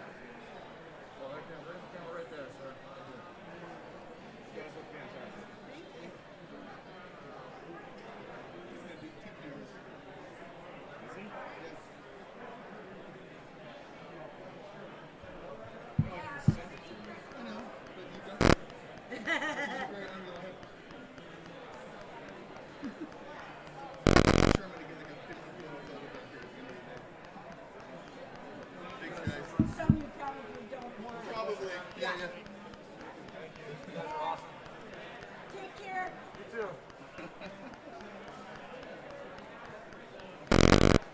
Here we are, back again.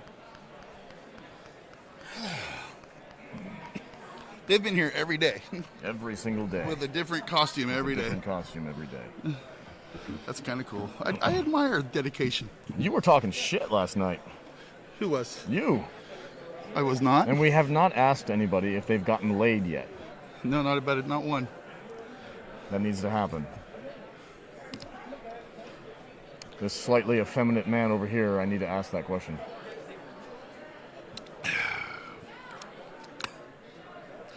They'll get mad at us.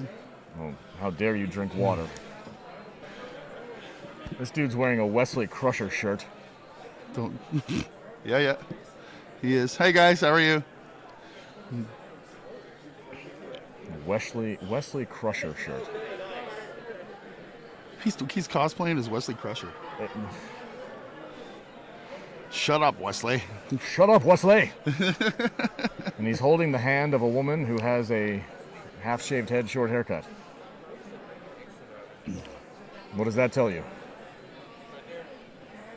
Think for yourself. Guys, swing the camera around again. I want to see how empty. Yeah, it's pretty empty right now. Yeah, it's pretty empty right now. But it's in the morning. Enough excuses. This place has been dead all week. It has. Yesterday afternoon wasn't bad. Yesterday, You know the busiest time was yesterday was when we were on our lunch break. Mm-hmm. It got slammed in here for about an hour. Mm-hmm. And we weren't here. Well, we were here, but we weren't on here. So when that man walked by, I should have said, "Shut up, Wesley," a little louder. A little louder. Louder. All right, everybody. 56 people in the chat. Good gracious. that's crazy. That is a lot of people. It's because we put Drunk3P0's name in the title. It is indeed. We clickbaited you all. Yes. I got permission from Drunk3P0 last night at the party. He said, tomorrow when you do your boring ass live stream from the convention Yeah, floor, because he hates us. put my name in the title so that you can clickbait people. That's right. And I said, That's right. Okay. I will do It exactly wouldn't- that. But you know what? It would also not shock me if he just like walked up. I don't think he would want to jump through the hoops to get into this freaking place. Doesn't matter. When I told him we've been here for 6 days, he looked at me in pity Like we and were in disgust. He goes, you know, I could probably do your guys' terrible podcast, but I could only do it for like maybe one day. That's because he has no stamina. And then I'm going to go out and do really cool stuff like climb mountains and hang out with Gina Carano. Should I start doing more outdoorsy stuff on my YouTube channel? I can't hang out with Gina Carano, but I can climb mountains. You could hang out with her if you were cool. The Saltalorian climbs a mountain in Las Vegas. Let me know if you Orville or Voyager? Or Voyager. Orville. Really? I love Voyager. I do love Voyager, but Orville is a far superior show. I like Bortus. Bortus is pretty amazing. Funny. I think I feel like that's like apples and oranges. It's hard to pick. I like Orville for what it is. Orville's like that protest show for good Trek. This is what Trek should be. The apples and oranges would be The Mandalorian or Star Trek DS9. Yeah, I suppose. I don't know. 73 likes so far. Yes, we do, Rod. It is amazing. Oh, thank you. I really do. I want to thank Gary again. I want to thank the entire Friday Night Tights fan base for this weekend. We had such a great time last night. It was a lot of fun. And inserting those guys into we were already in that sphere, but like solidifying our relationship with all these people was really fun and it was really good. And we love having all you guys in our chat that are here because of those interactions. We really appreciate you guys, and we just want to be. We hope you like tune in regularly to our stuff too. We really want to be part of the Cool Kids Club. Well, you see, he's just being a dick today, because he can't help himself because he's really salty all the time. You gotta chill, bro. I will not. God damn. Yeah, we like Gary too. He's a pretty cool dude. We need more views on our videos. Yeah? We work really freaking hard on them, and nobody watches it. Yep. So go to our YouTube channel and People watch our videos. We have some views. I'm pretty sure you will enjoy them, at least as much as you do some of the other nerd channels that you watch. Yep. We make alcohol, and we make fun of movies. This is true. Obey. This man has an Obey mask on. Sir! Sir! We're going to discuss masks again. Oh, okay, he doesn't want to ask about his... You have a wonderful mask. It says Obey. Hey, how are you? Good. What is that? I don't know, it fell out of my mask. Piece of glass. That's good. The man with the mask that said Obey didn't want to talk to me. Cody Guy says, originally found out about you from Foulball Production stream, but good to see how the various channels are affiliated. Yeah, that's good. Thank you. Yes, that's we're awesome. Like this. With all of them. Join us every week, saltynerdvideo.com. Yeah. When we do trailer reactions, we talk. Don't complain. We don't care. We've gotten so many comments about people saying, why are you talking so much during your trailer reaction? And I said, it's a fucking reaction, you pleb. Get over it.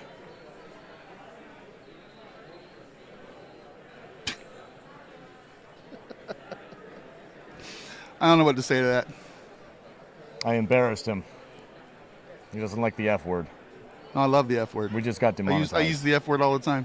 We just got demonetized. Any appearance of new Trek actors? Yes.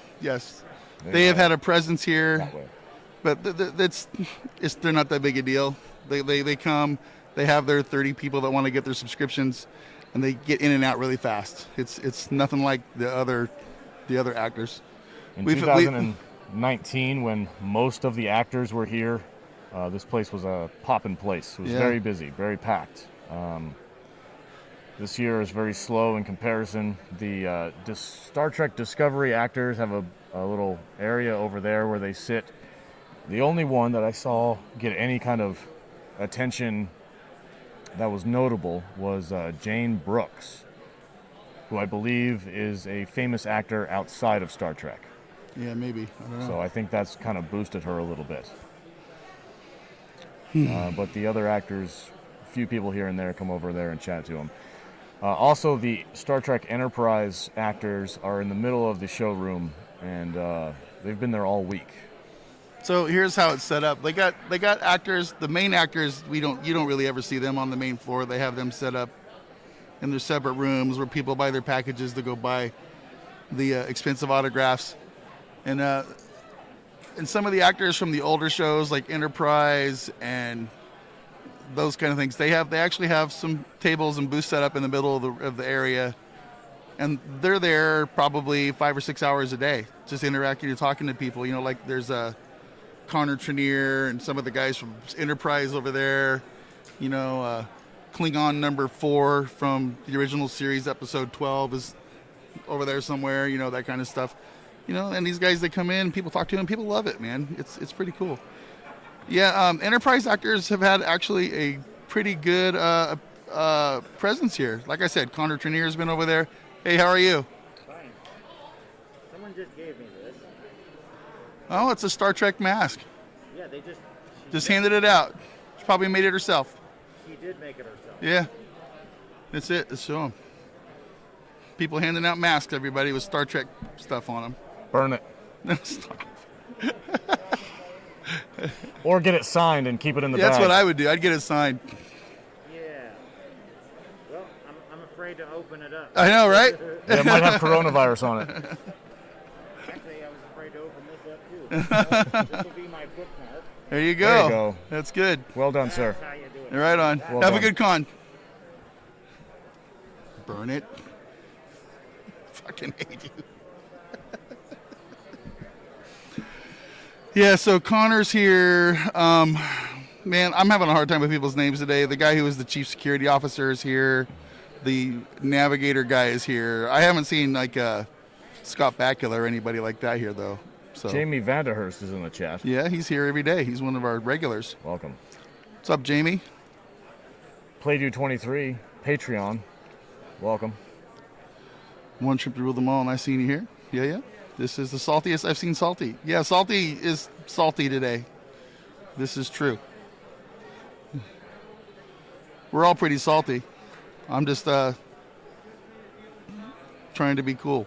When people could see my face, I had to smile. No longer. No longer is that necessary. Yeah. I am the Saltalorian. And I will burst your bubble.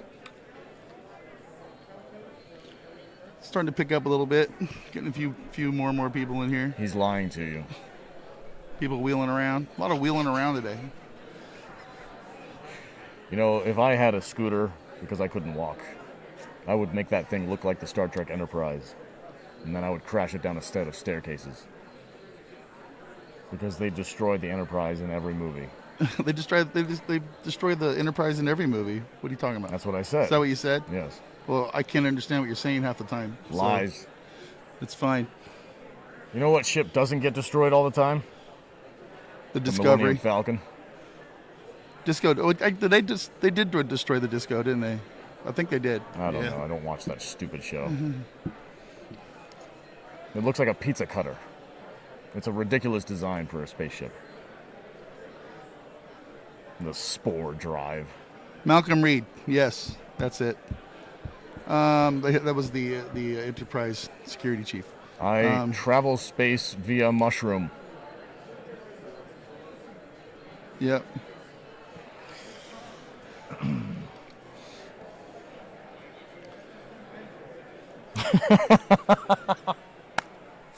No one cared who I...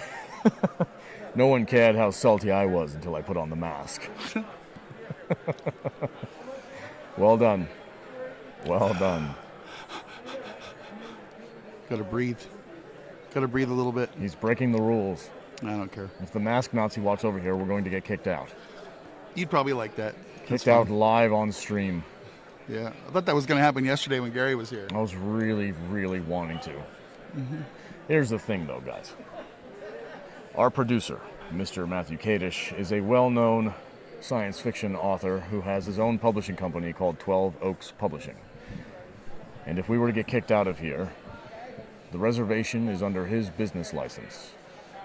And he would never be able to return to any of the cons to sell his books. This is true. If it was under my name only, I would have left. and had way more fun with the Nerdrotic crowd than I am right now. Yep.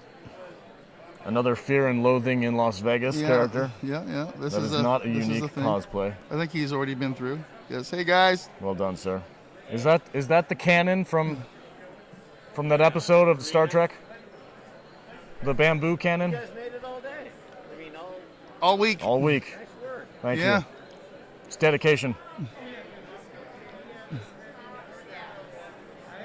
It's a science fiction Star con. Wars is superior. The next con I'm going to is in New Jersey, and it is Star Wars, Star Trek, what else? Umbrella Academy. Yeah. Yeah. Whatever. Well, Whatever. Yeah. That's I. That sounds like a lot of fun. Yeah. So it's still the 55-year mission, so it's got quite a few Star Trek people. But Yeah.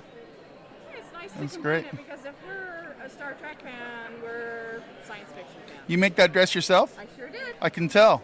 Yeah. That looks great because of the fabric. can I see your belt buckle? It's very pretty. That is a very beautiful belt Yes. buckle. This was purchased in Hawaii in 1987. I love Hawaii. And I still have that. It was a trip that my high school band took. That was before I was born. Okay, I was 16. I'm a little older than you are. Yeah, mine is the chaperone. You Yeah, guys look yeah. great.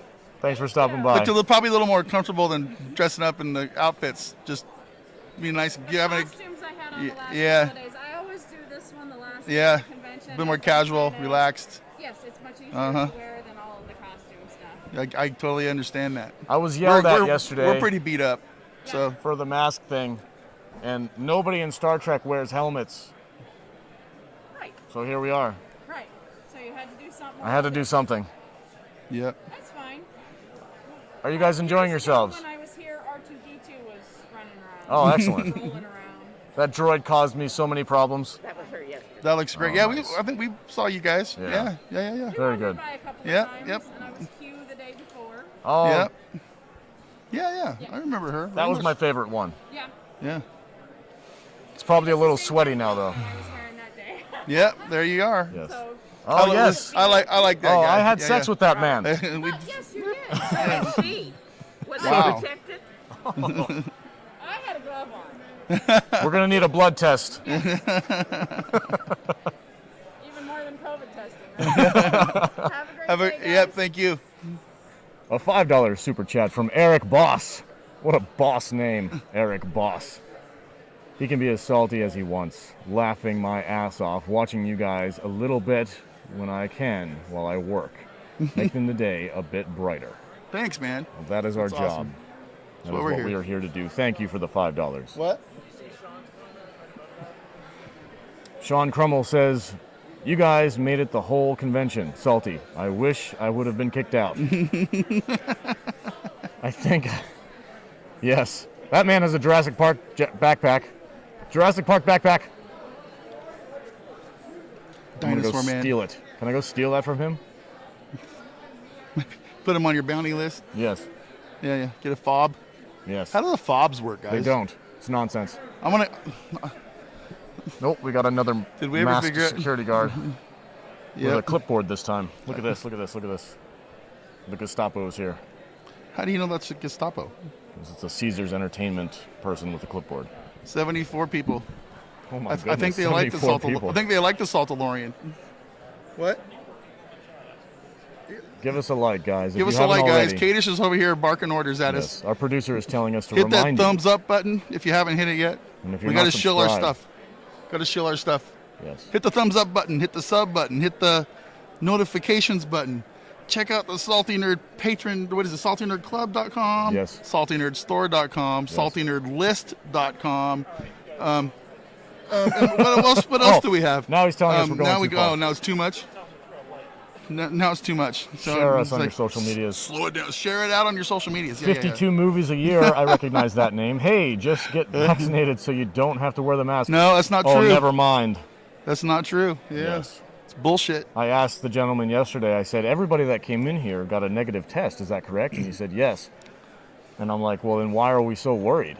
And he said, well, we don't test the vaccinated, and they can still get it. Oh, so it's my fault because and I spread went it. and got a goddamn. And I said, why jab. didn't we just test the vaccinated people as well? And Yeah. he looked at me and shrugged and walked away. Because they don't have enough test kits. I think that's bullshit. Yeah, it's nonsense. And They who wants made me this go nonsense? and get one myself Yeah. on my own time to get in here. So that can be true of everybody if they really want to come in. Saltalorian is my new favorite Salty Nerd cast member. This is the Salty Way. I dig it. Thank you, sir. Thank you for joining us today. People are nice. Too bad the IP owners don't care about them. This is also true. Yep. I don't know what that cosplay is. I have It's no freaking idea hilarious. what that is. Just because you want it more does not mean you can take it, Rocket. Oh, I'm going to get that backpack. I'm going to get that backpack. It's just a matter of time. 90 people. Or 90 likes? I don't know what 90 means. I'm thinking likes. Yeah, 90 They likes. agree, real Sean Crummel. Guys, there's a bunch of people in the chat. If you are not subscribed to Sean Crummel's YouTube channel, please do so now. It is a fantastic comic book-centric YouTube channel that makes awesome videos and is also very snarky The and snark salty. is strong with Sean Crummel. Yes. Sean has a fantastic sense of humor. We Go love check it, out guy. his stuff. How many Earthman Jack books do you have on your booth? We have one. Yeah, One Earthman Jack book. I believe this is the second in the series. This is the second book in the series. If I'm not mistaken, you sold one this week. No? I thought you had more books. Let me see those books. Matthew Kadish, books. author extraordinaire. Go to kadishbooks.com. This is my personal favorite one, Lawman, Book and Behringer, Childhood's End. Fantastic science fiction, cowboy, space cowboy adventure. Just, it's a great book. Sinful, a non-fiction, or not non-fiction, not science fiction. I have a credit in that book. He's credited for. I'm what a did you do? I'm Can a you explain to the technical I'm a people what you technical did? advisor. I made sure his book was accurate in some aspects as far as some of the casino world goes, because I actually work in the casino world. So that's that. Well, now you know Matthew Kadish does his research. This is true. He always has. He's a very thorough researcher. He's very thorough in everything he does. More salt. I don't know why he's Ooh. hanging out with us. Cello. More salt. Yes, more salt today. Mostly because my voice is blown out, and I am not faking this. This is real. I'm not robbing a bank, so I don't need a mask. Agreed. Well done, sir. Stand true. I want to do more of these cons, but I don't know if we're going to have to be able to do it until they get the mask stuff I sorted might out. just do it as the Saltalorian. I'm not talking to you with your helmet on for 5 fucking days. That's never going to happen. You're a weak bitch. You're a snarky dick. So Someone in Oh, the well. chat was recommended the stream that didn't know you guys.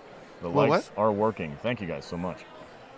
Newcomers to the channel, we are the Salty Nerd Podcast. We are coming to you live on the Star Trek convention floor. It is pretty dead. Just like the franchise.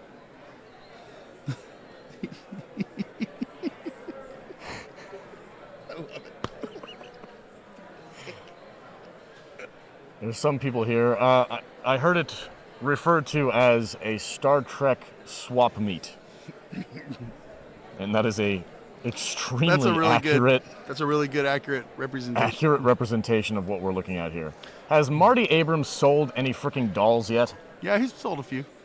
Okay. That's the only thing I care about this week. I only care if Marty Abrams sold some dolls. She's kind of cute. Yeah. I like tattoos. Yeah. I can't. What? Have you spoken about the meetup last night? Yeah, A little yeah. bit, yeah. Yeah, a little bit. Yeah, we were at the Nerdrotic meetup at the Fandom Millennium Bar last night. Matt Vader got drunk. I got twisted up. He stole Twisted. all of my gin and tonics. That's right. I did, huh? Oh my God, there's a line for Discovery. Like I said, there's always a line for Discovery, but it goes fast. It goes fast. I need to go find out who they're waiting in line for. I'll be right back. You're not going to abandon me. Yeah, talk to the stream. Read the comments. I don't know what to talk to I'll be the right stream back. about. I'm like kind of hungover. Kate is just gonna come sit down. So guys, we got 60 people on the stream. Salty just bailed on me. He's gonna go see who they're getting in line for. I'm gonna think it's probably the little doctor dude, maybe, or I'm not sure who's here. But there's probably, you know, there's a long line, but it's not. It's real. They're separated. They're all, you know, got their little separation 6 feet thing going on. The sneeze guards are up. The sneeze guards are up. All the actors have these like plastic standee things on their tables so that we can't breathe on them or anything. How would you like to pay $100 for a scribble from William Shatner? I'd pay $1,000 and you Shatner. get called and you have to stand in line for God knows how long. And good morning. Yeah, I remember you. Yeah. We're live streaming right now. Really? Yeah. Want to wave hi to say hello to anybody? Yes. Can I shout out my Twitch? Sure. Shout it out right in the camera. It's not on. It's on. You're on. You just can't see yourself. Hello, everyone. Follow my Twitch, Clutch the Dutch 14. I will be streaming later today. Clutch the Dutch 14 on twitch.tv. You're like ranked 20th in the world in Apex Legends. That's a tough game. That's actually really good. I was playing yesterday, and I was trying to play with one hand, and I still won a game. Who is your hot friend over here?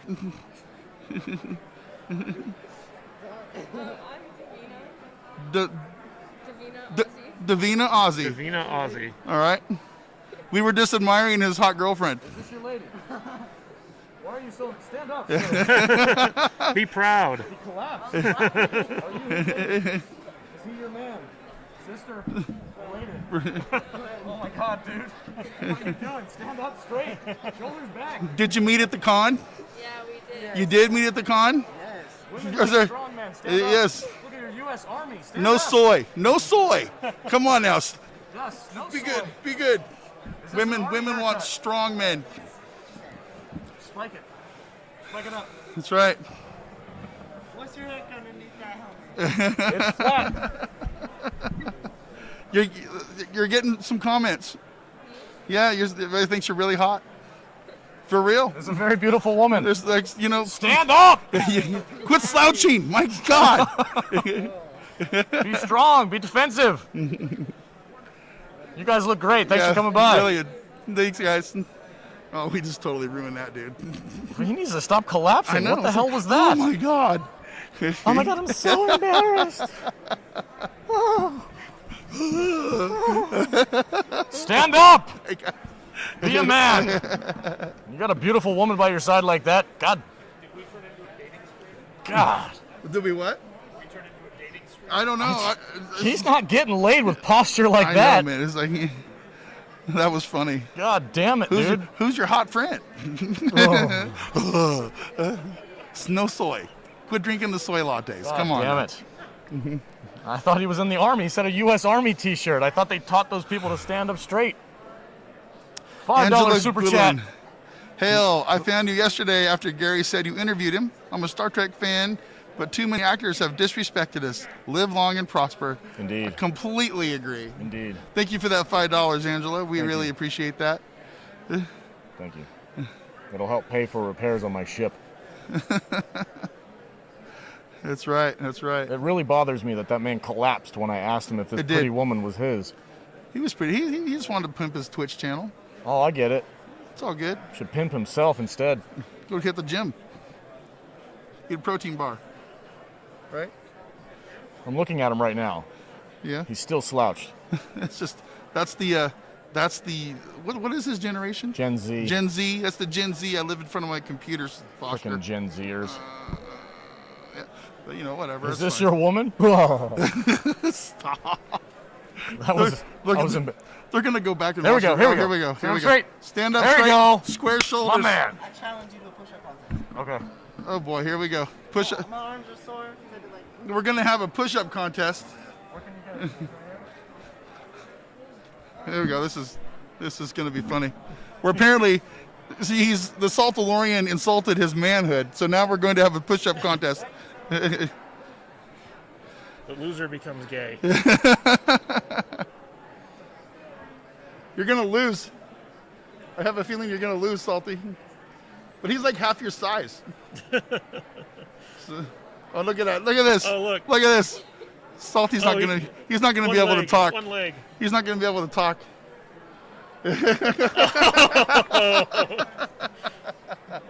Yes.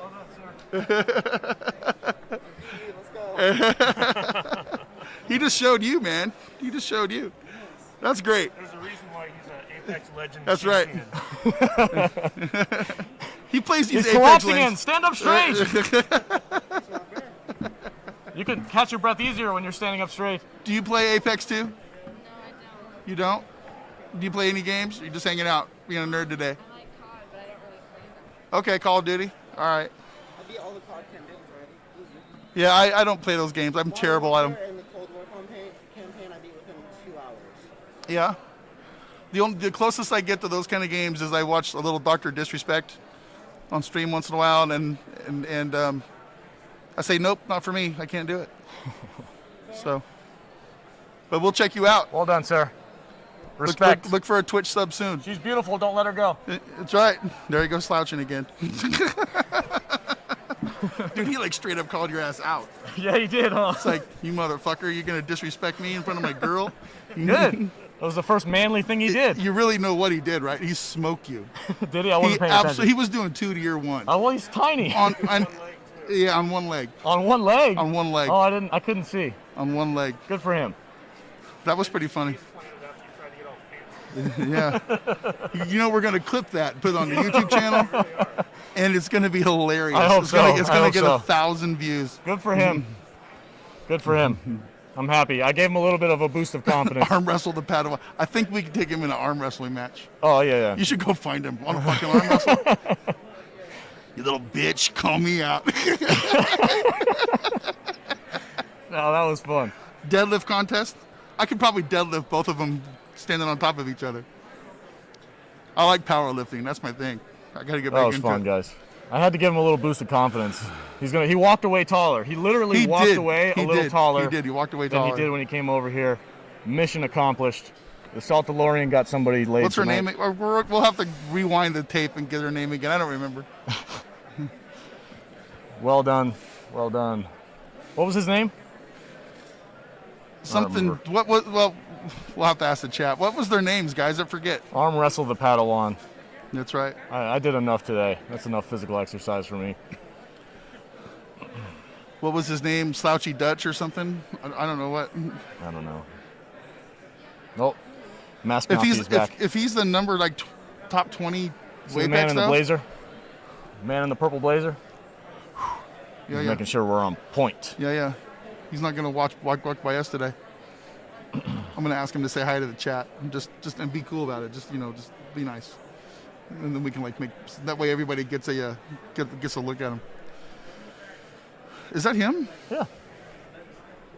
Say hello to our live stream. This is the guy who comes over the PA system for us, guys. Yeah. You're a celebrity. He is not having it. That was funny. He looks like Bob Saget. He's probably. By the way, everybody that's in line right now is in line for one actor from Discovery. But Which one? I couldn't understand the name that they were saying. So that's there's that. So if you guys wanted to know, in Salty's defense, you are hungover today. I'm very hungover today. I drank way too much. I drank way more than him, and I am not hungover. You got places to put it. I got 730. I got a lot of fat cells. I guess I absorbed more alcohol. Ask him to tell the chat to wear masks. He's gone. He did not want to talk. He's like, oh man. He knows we're up to no good today. I can see that. Well, we are the Salty Nerd Podcast. This is my beard mask. There you go. That works. I think I'm starting to get up there with Nerdrotic a little bit. It's gonna get there. It's gonna get there. Maybe. Huh? Couple more months. Yeah. Whew. That's turning into like a Muppet mask. I shouldn't have done that. I'm really sweaty now. Well, we've been going almost 2 hours already. He gave you the Deliverance pose and then walked away. That little kid comes up and goes, "Fuck you, man! I'm gonna challenge you to a push-up contest." So, that's pretty cool. I like that kid though. I have a little bit more respect for him. I do too. Well done. I do well too. done. No hard feelings. And he's gonna get laid tonight. I hope so. I that really was my do. goal. I was He's like, gonna- I really wanted him to win. That was just because he didn't want to be embarrassed in front of that hot ass Good. girl. Good. I respect that. Yes, good. I respect that. They embarrassed me. I'm going to go challenge them to a push-up contest and show her my physical superiority. Mission No accomplished. soy. No soy there. Well done. I really, for real, I kind of respect that. Yeah, that no, I'm that not was joking. good. That was good. Hello, hey, how sir. are you? Baba, I have a question. Okay. What's up? Do you drink Baba tea? No, I don't No. drink tea. I do not. He drinks yerba mate tea. It's I don't know what He's kind, making what kind of fun. alcohol. It's boba. Boba. I don't boba drink tea. none of that bullshit blue milk either. Because you got your Boba Fett mask on, dude. Yeah. He's just caught on. Thank you, James May. The man looks like James May. For a minute, I thought it actually was James May. I feel like the crowd is a little more soy-based today. I think it's been like that all week, buddy. No, not. I'm feeling like there's a different vibe today. Who is this guy? I keep seeing him walking around here. I don't know. I do not know. I think she was a Klingon the other day. Man, I tell you, these people with the cosplayers, Yeah. they all change their clothes like 4 times a day. So it's like, I feel like we're getting misrepresentation of how many people are actually here. Because we see different people, but they're the same people and we don't know it. Yeah. Well, So, the entrance to the floor is on the other side of the room from us. yeah. So if we were over there, I think it would seem a little bit busier. But Maybe. there- But we're on the far back wall. Yeah, we're on the back wall, far end. You really got to mingle through here to get to us. This is true. But I'm glad that people like to come over here with their goofy little cosplay. Okay. Gotta Hello. love Alex. Who the heck is Alex? This is the Saltalorian. You're in Vegas and messed up band. Who the hell is that? Am I supposed to know who that is? Who? I don't know. That. Black Superwoman. Liberace? What? I don't know. Anson Mount you is don't know who probably the Liberace best is? thing about Discovery. I would tend to agree. However, I'll the show, educate him about Liberace later. You're right. You are correct. He should the know who show Liberace is. Hell on Wheels is far superior to Discovery. If you like Anson Mount, go watch that show. You okay? I'm a little steamy. Well, go take a walk. Or go take a drink of water or something. It's all Tea, good. Earl Grey. That 100 likes? What? Get out of here. bald-headed moron. That's awesome. Thank you, everybody. Thanks for the Picard. likes. Remember in his own TV show titled after his name, and he got yelled at and berated by a small woman? Let's go back to crowd cam. Crowd cam is more interesting than people. People don't want to look at us. What do you mean more interesting than me? I'm wearing a freaking Mandalorian helmet. Yeah, but you know, it's okay. People want to see the people How want to much see the did a crowd. vendor booth cost? No, none of your business. They can't be making that kind of money they expected. Actually, I just wanted to give a nice big shout out to our patrons over at saltynerdclub.com because it was their money and their support that allowed us to come here with all this equipment and all these awesome Good morning, banners. everyone. He's Just interrupting a my friendly pitch. Reminder, masks must be worn indoors at No all shit, times. Sherlock. You may not remove masks for photos or selfies. If you have a face shield, you must wear your mask underneath. These are Nevada mandates. Have a great time, everyone. Shut the fuck up. Okay, thanks. God, this guy. He's wandered by our booth several times. There were troublemakers. I have We a are the feeling. troublemakers. We are the reason why we almost got shut down yesterday. I 100% Yeah. believe that. Yeah. Fire barrel at the end of the con. $4.99 from R to the Icky. A Patreon of the show. Did you guys steal Drunk3P0's undies and socks as punishment for not stopping by to see you guys? No, we did not. I do know. I think I remember once on Drunk's travel tips, I believe one of his rules is you don't pack underwear. You just buy it as you go. Because who wants to pack around dirty underwear? That's for real. I'm pretty sure that's one of his travel guide tips. That's fantastic advice. So he buys like a 5-pack, wears them, dumps them. Go follow gets another Jay. One. Jay Walking the Planet. Jay Walking the Planet. He does wonderful work. Drunk3P0 channel. Yep, absolutely. Park Hopping. That's a fun channel. I like that. Yep. Just a Normie is not from Nevada. He will not comply. I get it. He's from the socialist state of California. That's absolutely right. Tell your people in California to quit moving to our state and please. fucking it up. All right? That's what I would really like them to do. Don't escape from somewhere and make the place where you escape to the place you escape from. That's ridiculous. It's completely turned into shit here. I'm going to have to move out of here myself. If we make enough money on the podcast, I'm going to force you all to move. I'll move to Texas. I'd consider Florida. I was thinking Arizona. Maybe. It's a little hotter. Here's Christina Massey. You want to talk to Christy? Or what's her name? Athena. Athena Massey. You want to sit down? We are live. We are just riffing. We're just hanging out with our chat. Thank you very much. He's protesting. Yes, I was the reason why we almost got shut down. We all got beat. Yeah. Because I keep talking mine too, and I'm like, well, they're not on. Yeah, I was the instigator. The owner of creation came over here and berated me. Come over here, sit down.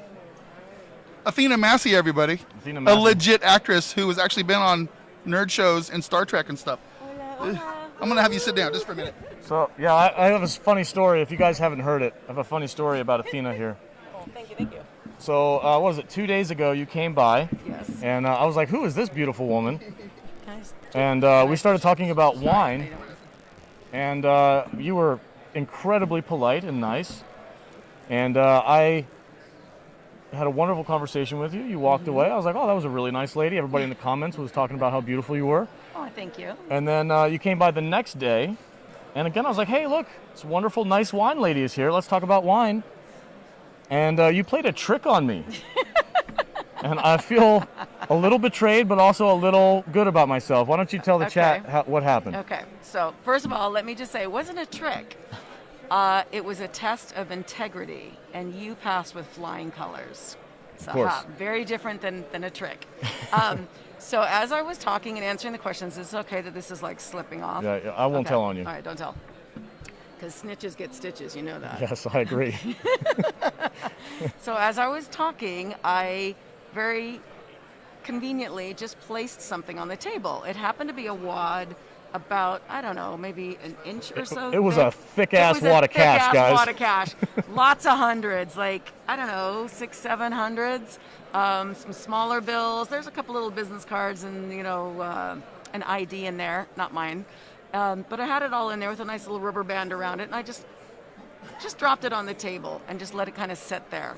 Because I wanted to see if you guys were going to notice it, and if so, were you going to do what I expected you to do, which is the right thing, which is return it to the rightful owner. Mm-hmm. Because once in a while, I am really disappointed to see that when someone sees that, they try to slip that into their own pocket nonchalantly, and that's when I bust their balls. But yes, you passed with flying colors. Excellent. You came running. When you saw someone else reach for that, you said, no, I know whose that is. That's Athena Massey's. I'm going to give it to her. Yes. So, and I came running. I went in the very direction. good man here. I went in the direction that you walked, mm-hmm. And when I rounded the corner, there you are in this wonderful booth with all your beautiful photos out with your name on the placard. And I'm like, this whole freaking weekend, I've been talking to a wonderful, beautiful actress from Star Trek, and it totally went over my head. Hey, well, there's more to my life than just Star Trek. Yes, you have a wonderful career. Why don't you tell the people how many different films have you been in? Wow, I don't know how many films. I've worked with, let's see, I worked on The Nutty Professor. Started with Don the Dragon Wilson in 2 films, Virtual Combat and Cyber Tracker 2. with Elizabeth Shue and Molly. The moment I'm blanking because you put me on the spot. Let's see, I've shot a film in the Philippines called Harold Robbins Body Parts, Star Portal, a couple of films in Ireland. My gosh, I can't keep. I don't know. IMDb has everything listed there. And you've done some modeling, I assume, as well? Yes, but also lots of television. Star Trek Voyager, of course, which is the reason that I'm here at the Star Trek convention. But also Seinfeld, Larry Sanders Show, Nash Bridges, Doogie Howser, MD, Young and the Restless, Dark Justice, for those of you that remember that, Black Scorpion, tons of stuff. Excellent. Tons of fun So stuff. I do have a genuine question for you, though. Okay. 'Cause you approached us Yes. The first day. Yes. What was it that made you want to come over here and chat with us?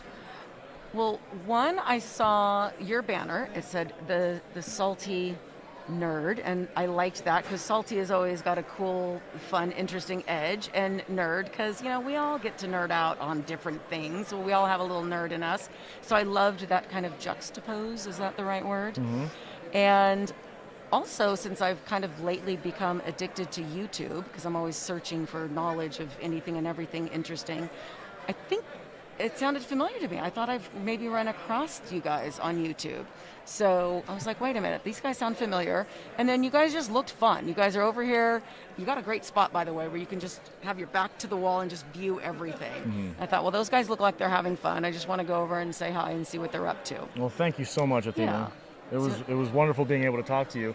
And it was a fun experience that I'm going to be able to share. I shared my experience with my wife last night. She was on the floor laughing. It was great. It was a lot of fun. I got your signature. You were kind enough to give me a signature on one of your photos for free. That was wonderful. Thank you. Shh, don't say it was free. I'm sorry. I paid for it, guys. I paid for it.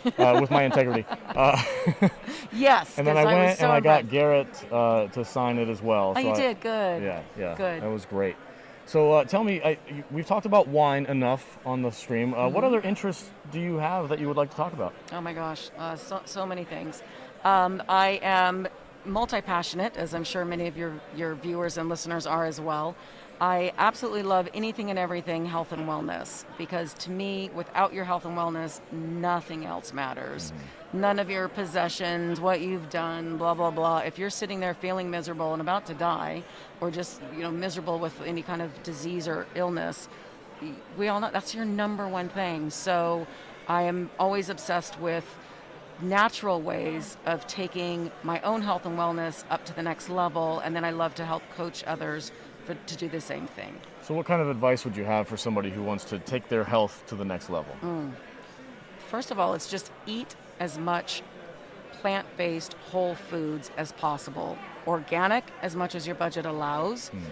Stay away from anything and everything that's in a box or a package, anything that's man-made. Just go straight to the source. Go to nature. Fruits, vegetables, roots, herbs, plants, flowers. That's what you need. Yeah. And not just to eat and drink, but that's what you use as your medicine. Yeah. I have a family of 5 on a single income, and it's not that hard, guys, to grocery shop healthily. You go to the grocery store. The rule of thumb is you stay on the outside of the grocery store, because that's where your produce, that's where your meats, everything that's really, really healthy for you is going to be on the outside. Stay away from the boxed, packaged stuff. That would be my advice. Would you agree with that? Absolutely. Okay. Absolutely. And shop at your local farmer's market. Get to know your farmers so that you know where your apples came from. And if you eat meat, you know where that came from. I personally limit as much meat and dairy as possible. I was a vegetarian for 11 years. In my fantasy world, because people always say, what do you fantasize about? I fantasize about being a vegan. Really? I've never physically done that right, but I still fantasize about it, yes, a lot. So that's what I am still striving for. So I really focus on whole foods, plant-based. But Is the veganism an animal cruelty thing, or is it a health thing? for me, it's everything. Like I said, I didn't eat meat for 11 years, and no one in my family, they're all meat eaters and overweight and always complaining about ailments and that. Well, most of my family, and sorry family, but you guys are, you know that. Which is why I stopped eating meat at a very early age. The And Gestapo's here. Oh. Mr. Oh, is that the Yeah. police? The Yeah, that's masked the COVID police? police. He's Oh, got a yeah. walkie-talkie and an earpiece. He feels important. Yeah, and you know what? You take it down like this to take a drink of water, and they're telling you put it up. How am I going to take a sip of water with my mask up? It's Right? follow the science, Athena. Yeah, and I'm trying to like put a like a little carrot stick in my mouth, and he wants my mask on. I'm sorry. Anyway, I apologize for interrupting you. Go Yeah, ahead. that's okay. What were we talking about? Oh, so when I had stopped eating meat, even for that 11 years, first it was just for my own health. Also, I'll tell you a gross story, but please sorry, do. Sorry, We love Dad. gross stories. This is not me like bashing my dad in any way, but as a young child, he would buy a little piglet at the auction and then raise it and I understand in his mind, I'm feeding it, healthy foods, I'm raising it well, etc. And then I didn't know as a little kid though what was going to happen. As a little kid, it was a pet, right? So I Yeah. taught it to sit, I taught it to put its paws up, or not paws, what do you call the hooves, up on the fence, and it would, snort for me. I would ride it and hold onto its ears. Oh, my it would squeal. goodness. So to me, it was kind of like a dog, right? Like I played with it and taught it tricks, lay down, roll over, do all that stuff. Because pigs are really smart, and they're actually clean. They're not dirty like people think. Yeah. But then my dad was like, go get the camera. I'm like, oh, okay, thinking we're going to take pictures of Annie. Cool. And my dad's like, take pictures. And I see this big white truck back up. And I'm like, Dad, what is that? And he's like, just keep taking pictures of Annie. And I'm like, no, Dad, what is that? Because my dad likes to joke. And the back of the truck rolls up, and I see these carcasses hanging upside down. They are skinned. They are gutted. I don't know if they were cows or what, because, of course, the head's been cut off. Oh, my gosh. And I start crying, and I'm like, Dad, what is that? What is it? And this guy comes out with this long rifle. And Annie gets out of her corral, and she starts running around. She's all happy and rooting around. And now I'm like in tears. And Oh my the guy, God. Annie runs up to him just like a puppy would, to like be pet. And the guy takes the rifle right at her neck and starts giving her the scratch. And she's loving that. And then boof. Oh my God. Blows a bullet through her head. I am screaming. This is my pet. Your father's a savage. Well, this is why I said, I don't want, because he's thinking before organic was ever a word, like, Yeah. I'm providing for Yes. my family, and Yeah. this is what's going to feed my family for the next year. As a kid, I'm like, oh my God, you're cruel, you're mean, this is horrific. I Yeah. hate you, I can't believe you've done this. And then he takes pictures, and now I see the man. And my dad wants me to see this because he wants me to understand where your meat comes from. So I understand the lesson. And people should see what happens in the meat industry and what happens in the dairy Yeah. industry, how these animals are being treated, so that you know. And that's when I had decided I don't need to eat animals in order for me to live. There are plenty of plants and fruits, vegetables, herbs. I don't need them to live. So, and that's also when I stopped believing in caging animals. And I've had lots of animals in my life, but they're never in cages. Yeah. I don't. What was I going to say? So I didn't mean for that to be gruesome, but that's why I stopped. That's an amazing story. Because when you see that in your backyard and you see that animal being skinned alive, being hung up, seeing the guts being, first of all, the chainsaw go through the bones and the guts being pulled out, and this is happening in your backyard, that's considered, that's organic, right? Yeah. So Yeah. for people that want to eat that, but I can understand your father's lesson. I think he Right. probably could have had a little dose of tact. yeah, exactly. To add on that. Yeah. But I do understand the lesson, and I agree. I hate factory farming. I stay away from as much of that as possible. When I do buy meat, I tend to buy USDA grade, organic, cage-free, and even, especially, this is going to be a weird topic, guys. I know my co-hosts know that I'm kind of a health nut. You guys might not, but here's my little spiel. Eggs. Eggs are the easiest thing to tell whether or not they are organic. So when you go to the store, freaking, I don't know, Sam's Club or whatever, and you get the bulk size, just huge crate of eggs, you can practically just touch them and they fall apart. And the yolks are like very pale yellow. They're just very thin, very unhealthy, because these birds are sitting in cages and they're putting out 3-4 eggs a day instead of the one egg every 18 hours like a chicken is supposed to put out. But when you go to farm fresh, non-caged, organic chicken eggs, There's a really thick, hard shell. The yolk is very bright and vibrant orange. It has so many more vitamins and nutrients.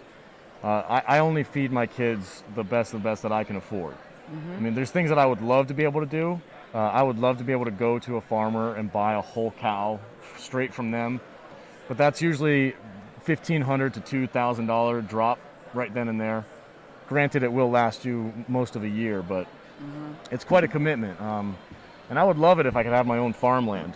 That's another one of my fantasies, Yeah. is that I have a beautiful backyard big enough, because my current yard's tiny, big enough that I can grow all of my own food. I Yeah. want to have my own, just see these beautiful raised beds Yep. with my own fruits, vegetables. My yard's tiny, so I'm in the process of creating a tea and herb garden, Oh, just so I nice. can grow all my own plants that, are my own teas, and then, of course, all my own herbs. So I have room for, but yeah, if you can grow your own food, and you don't need a whole lot of space, Yeah. but as much as you can grow yourself is ideal. Yeah. Yep. Because I then totally you know agree. what's in the soil, you know what you've put on. I use in my home diatomaceous earth as a natural pesticide. I mean, I drink diatomaceous earth in my protein shake, though, Yep. just to make sure that I don't have parasites and For those who nasties don't in my know, body. diatomaceous earth is basically just crushed up seashells. Is that correct? Mhm. Yeah. Yep. Okay. Yeah, I put it in my dog's food too. Mhm. That way she doesn't get, worms and parasites and Yeah. stuff that, dogs just pick up all over the place. Yeah. My wife, for Organically Wonderful, is her company. I shared her story with you yesterday. She was very unhealthy when we first got married, constantly getting sick. She had a lot of pain from a disease called endometriosis, which really was a debilitating thing that she had to suffer through. But through changing her diet and paying closer attention to what she ate and removing the toxins from makeups and skincare regimens, lotions, and things like that, she started reading the ingredients on those, and there's terrible things in that stuff. Oh yeah, the stories I could tell you. Yeah, well, go ahead. Tell us. This is the place to do it. Well, so this is why I have been an independent consultant with Arbonne International for 11 years now. So all of the skincare, personal care products and cosmetics that I use, everything is cruelty-free, vegan, kosher, no artificial colors, fragrances. All of the material, or all the packaging even, has been recycled, and we have our own TerraCycle program. There's just so much. People don't realize all of the things that go into skincare and cosmetics. Things like roadkill. Most people don't realize, where does roadkill go? The number one purchaser of roadkill is the pet food industry and the skincare and cosmetics industry, because nothing goes. Oh yeah, that gets ground down. Oh my goodness. And keep in mind that animal could have died. Like the euthanized animals from veterinarians, where do you think those bodies go? If you chose to not have your pet buried maybe in your backyard, or burned so that you can have their ashes. I don't know. I don't want to go too gruesome, but please look up rendering farms, or to see what happens. It's beyond disgusting. So my goodness. And these things are used in makeup? Yes, makeup and cosmetics. For testing or for actual production? For the product, it's boiled down and it becomes tallow. Look Oh, up tallow, okay. Tallow. Okay. Also, the pet food industry. That's a whole other thing. Don't get me started on that one. I love this. I love Yeah, this. the pet food industry, the meat industry. It's just, unfortunately, especially in this country, in America, it's just not regulated like it is in other countries. Really isn't. But yeah, Arbonne has a really strict ingredient policy of what can go into the products and also what doesn't go into the products. Holds itself on a much higher standard than the U.S., on the European standard. So what brands would you suggest people lean to avoid those kind of things? Well, like I said, the Arbonne is what I've used in my household for 11 years. Okay. Anything and everything that Arbonne makes and manufactures, that I know and trust, and that I will use. If it's a product that Arbonne doesn't make, then I make sure that whoever I'm buying from, first of all, does not test on animals, does not include animal ingredients. And you don't have to be vegan to look for vegan products. It just means it's a cleaner product, but it doesn't have the animal ingredients, and of course hasn't been tested on animals.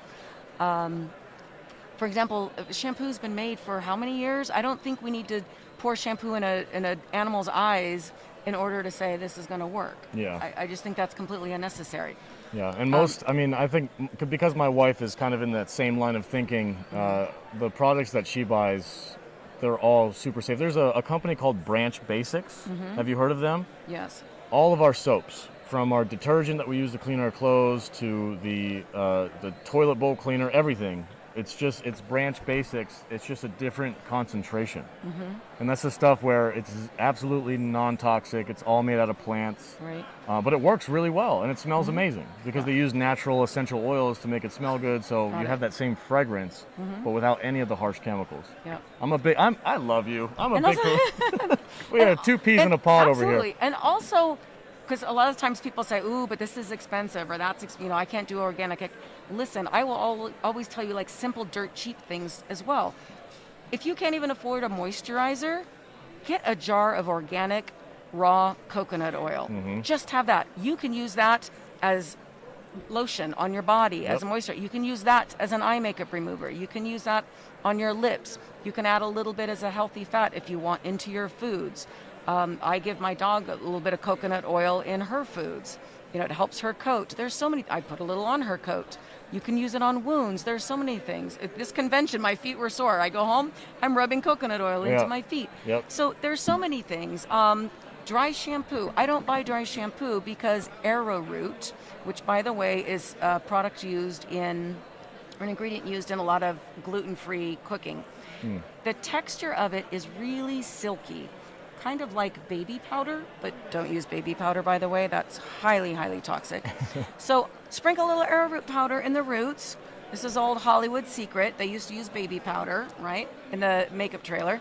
Put that in your roots. That will absorb the oils so that you can, go a couple more days without shampooing your hair if you need.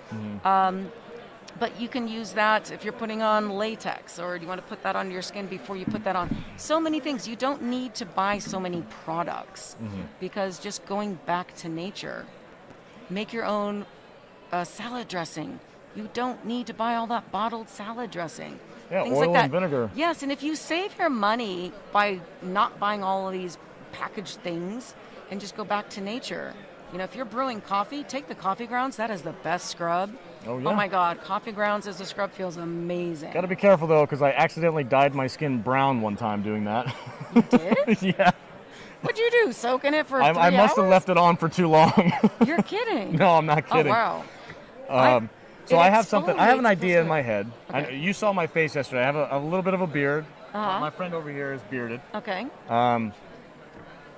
I use Manuka honey. Okay. It's a honey that's derived directly from a special plant where the bees only pollinate this one plant. Right. And it has a lot of medicinal purposes. Okay. So I call it the grizzly bear treatment. Okay. I take a scoop of this honey and I rub it in my hair and in my beard and on my face, and I let it sit for a few minutes because it prevents me from breaking out underneath my beard. Yep. And I kind of want to market that and sell it because I feel like it's a really good idea, but I don't know if it's just my crazy head telling me this. No, honey is amazing for your skin. I was shooting a film in the Ukraine called Termination Man, and the guys asked me one day, they said, hey, do you want to go to a Russian bathhouse with us? I said, absolutely. Like, I just love experiences, and especially when I'm in other countries, I want to learn about other cultures. So I go to this bathhouse. I didn't know it was going to be like all day Sunday, but we're doing like the sauna and all of that, and you put your hair up. Well, you probably don't need to put your hair up, but I have long hair. So you put your hair up, and they gave me this big jar of honey, and I'm like, what am I doing with this?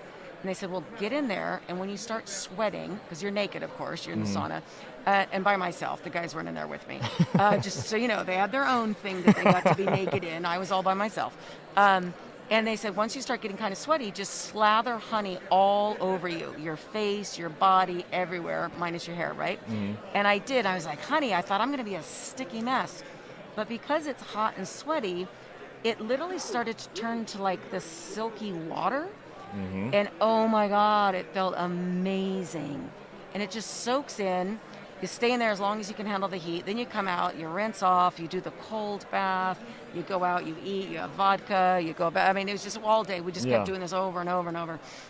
but the honey on the skin was amazing. Yep. And when you rinsed off, I felt like my body was like silk. It was so like hydrated and plump. There are good medicinal properties to the honey. So many things. Again, if you're a strict vegan, you're thinking it's a byproduct, you don't want to take the honey. Well, they didn't die. It's a vegans controversial- don't like bees? Well, no, they like it. Of course they like bees, but... Oh, I'm smiling under the mask. Yeah, me too. And I'm an idiot, like we smile, That's right? what we made a I joke know. earlier. Like people who travel from all over the world to come here and take a photo with an actress that they or actor that they love behind a plexiglass screen with a mask on. I know. I'm like, It's ridiculous. It's so silly. Right? And then I feel bad. I'm like, no, you paid so much money for this. So, yeah, I'm guilty. I was sneaking the mask off, right? Yeah, Like, that's all come right. on. Nobody in the chat is going to blame you whatsoever. They're I know. all telling us to just get kicked out of here already anyway. No. You know what? Here's the thing. And why, even when I had some people go, well, why are you going? Because of what's going on in the world. I said, listen, when these people are at this convention, they're already buying their tickets for next year. They're already booking their hotel for next year, their plane. And all year long, when they're having crappy days at work, they're like, I'm doing this because I'm saving my money. This is like their family vacation. It's like a family reunion. And these people become so close-knit. So they look forward to seeing each other. It's amazing. I'm blessed to be a part of this Star Trek family. And I'm going to be sad to not come back for 4 years, but there's no way in hell I would have canceled or I would have postponed this. I'm strong, I'm healthy, so are my children. I'm doing these ridiculous protocols with the masks. I am here for these people just like I value how much they're here for me. That's a wonderful thing. And I to do. don't mean to bash the actors that have canceled. If it was for, you booked a job, then that's great, I get it. But I am kind of upset for people that did cancel because you know what? These people, this is everything for them and they're here for you. They're the people that watch your videos, that buy your movie tickets, that tune into you on TV and that. Don't let them down. This is everything. And you've canceled on them the day before or the day of. They've bought photo op tickets. No, I am here and I tell people this ends at 6. I don't tear down my table till 6. Okay? Yeah. I have no idea. So the circle that we hang around in and that follow us are all fans of all genres of sci-fi. And one of the things that is always talked about in our sphere of influence is how they feel betrayed by people who mistreat their franchise and actors who kind of like snub their nose and look down upon them. Like, without the fans, there is no convention. Without the fans, there is no $50 autographs and photo ops and stuff like that. So to hear somebody like you say that is like pure gold to everybody in the chat right now. Thank you so much. Absolutely. I have goosebumps because let me tell you, I've had, and again, sometimes people are like, how are you in Hollywood? Like you're not all full of yourself and crap. I'm like, absolutely not. I kind of stay away from a lot of people because they really trigger me. When people look at all the see clapping emojis. Everybody's like, I don't have my yes. glasses on, so I can't see anything. But awesome! Thank you guys. No, because I think the very first time I went to do a convention, and people are like, "What do you mean? Well, you're going to sit at a table for to sign autographs?" People are like, "Why would you do that? Like, how much money you're going to make?" And I go, I kind of don't care. Like, it's not about the money. Like, and I bring my daughters to this, and people are like, "Well, how much money did you make?" I said, "It's not about that." And when they say, well, look at how many cancellations, you're going to make even less than you've made before. I don't come for the money. I come for the fans. I come to see them. They've come to see me, but I want to see them. Here's what other actors don't get, and it pisses me off. Don't be so frickin', can I cuss? Salty I'm sorry. nerd. Like, okay, Salty thank you. nerd 'Cause podcast. I'm like watching my tongue because I can have such a potty mouth. You can say whatever you want. Okay, thank you. Like, it's I don't kinda like the fucking Joe give a Rogan shit podcast. about Just go. Thank you. Okay, because you know what? When we're on set, it's us. It's the actors and the crew. That's it. I don't see who gets to see the film and the TV show and the CD-ROM interactives and all this stuff that we do. We don't get to see them. We don't know. And we don't know who sees this today, tomorrow, 5 years from now, 10 years from now. we don't know. I don't know until I come to these conventions when people come up to me and go, oh my God, you were on Command and Conquer. You're Lieutenant Eva Lee. You were my crush for like 10, 15 years. I'm like, hey, why am I not your crush now? Like, what do you mean I was your crush? Come on, I'm still here. No, but when people are like, oh my God, my childhood. Yeah. You know, they look at this like, I grew up with you. So that touches me. Like, I'm so happy to see them just as much as they may be happy to see me. So I'm sorry, actors, get over yourself, get out to conventions, see your fans, and don't just sit behind the frickin' table either. That's the other thing. Yeah, you came and saw us. Thank you. I walked over to you. Well, even the convention agent that I have, he came to me on Facebook, found me there years ago. And of course, I'm like, how do I know he's not a weirdo, a freak, whatever? I went to a convention so I can see him in person, make sure he's a legit guy, which he is. Scott Ray's awesome. And he said, and at first I was like, well, I'm not sure, how do I know people are going to come to see me? He goes, look at all the stuff you've done. Of course people will. I'm like, well, I'm going to feel like an idiot if people don't come up to my table and I'm sitting there. And he said, well, let me try you out at one convention. He goes, I've got 6 clients. I'll bring you out as well. And I said, okay. And I'm looking at some of these people thinking, crap, they're on big films that are right now, like some of my credits, you know, like Seinfeld, Larry Sanders Show. That was from a few years ago. Yeah. But I stood in front of the table. I was the only one. I'm standing up. I'm in front of the table, and I'm in high heels, and I'm dressed nice because I feel like, hey, you've come to see me. You think Hollywood, right? Yeah. My hair is done. My makeup's done. I'm in a nice outfit. I'm in front of the table. I'm talking to the fans. I have my arm around you. I'm there with selfies. I'm shaking your hand. I'm happy to meet you. And I noticed, I said, all these other actresses are sitting on their butts behind the table. And again, sorry if I'm throwing you under the bus, but you're sitting on your butt behind the table and they just sit there waiting and then we'll just sign. And I'm like, wow. And he even said, you're the only one that stands in front of the table. You're the only one that puts your arm around people and you're shaking their hand. I'm listening to their stories just as much as they listen to mine. That's how it should be. That's amazing. Well done. Right? So get up off your butts, guys. Seriously, really? It's a day, 2 days, even a week. I'm here for 6 days. My feet are killing me, but I'm on my feet in stilettos. Yeah. Because you want to say pretty, right? I get it. Even though I'm in ripped jeans today, I'm still in heels. I can confirm this. I've been checking out all the actors. Athena is talking and interacting with everybody that comes up to her booth, and us included. How honored I feel that you came over here and sat down with a dorky little nerd podcast like us, talking about all kinds of things from movies to health to modern Hollywood. It's amazing. There you go, because dorks and nerds, that's my people, Excellent. Right? Thank you. Excellent. If you got your nose up in the air and you're all full of yourself, I walk away. Oh my gosh. No. That's everybody. You just gained a bunch of followers. Have you started an Instagram account? I do have an Instagram account. Can you tell them what's it at? Yeah, it's Athena Massey Official. Okay. Because I'm sorry, but somebody in some foreign country, a little girl, took my name. Damn it! And I keep going. Could you please let me have that? But they won't. So it's Athena Massey Official. So please go over there, follow me on Instagram. I'm going to get better at posting regularly. Please I'm not the best with all this technology. And then I also have a Facebook page. It's at Athena Massey. The picture has a picture of me kind of trying to get out of a car, all glammed up. So that's why I kind of glam up for these things. Otherwise, Excellent. Trust me, I'd be in a dirty ponytail in my nightgown. That's amazing. Thank you so much, Absolutely. Athena. Thank you for having me on. And when I'll put on my glasses to see this later. But okay. Yes. Yeah. This is all going to be on our YouTube channel, saltynerdvideo.com. Awesome. This will be up there. We'll probably clip this interview and we'll make it its own video, and then I'll send it to you. Oh, thank you so All right, much. Yeah, thank you you so are much. awesome. Thank you. Thank you. A man of integrity. You guys are in the right place. Thank you for having me. Thank you so You much. bet. You have a great day. You too. Bye-bye. Holy cow, guys. We found the one Hollywood actress who's... oh, I'm sorry. Gina Carano's in that list, too. This is amazing. Athena is so cool. Go follow her on Instagram. We'll have this video clipped, hopefully by the end of the week.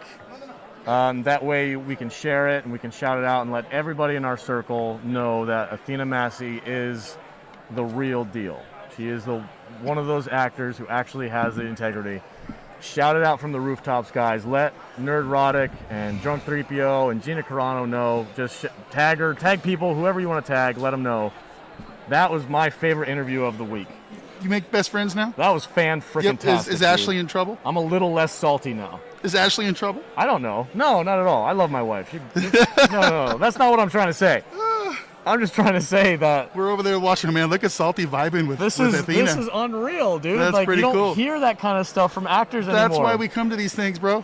That's amazing. Because not all these actors are soy-based. A diamond in the rough, guys. Yeah. A diamond in the rough. I can't wait to actually go listen to that. Athena Massey official on Instagram. Go follow her. Tag her in your stories. Tag Nerdrotic. Tag all those guys. Let them know. I had no idea where that conversation was going to go, but God, that was amazing. Kadish is over there talking about her coming back on the studio show. Absolutely. We would love to have her anytime.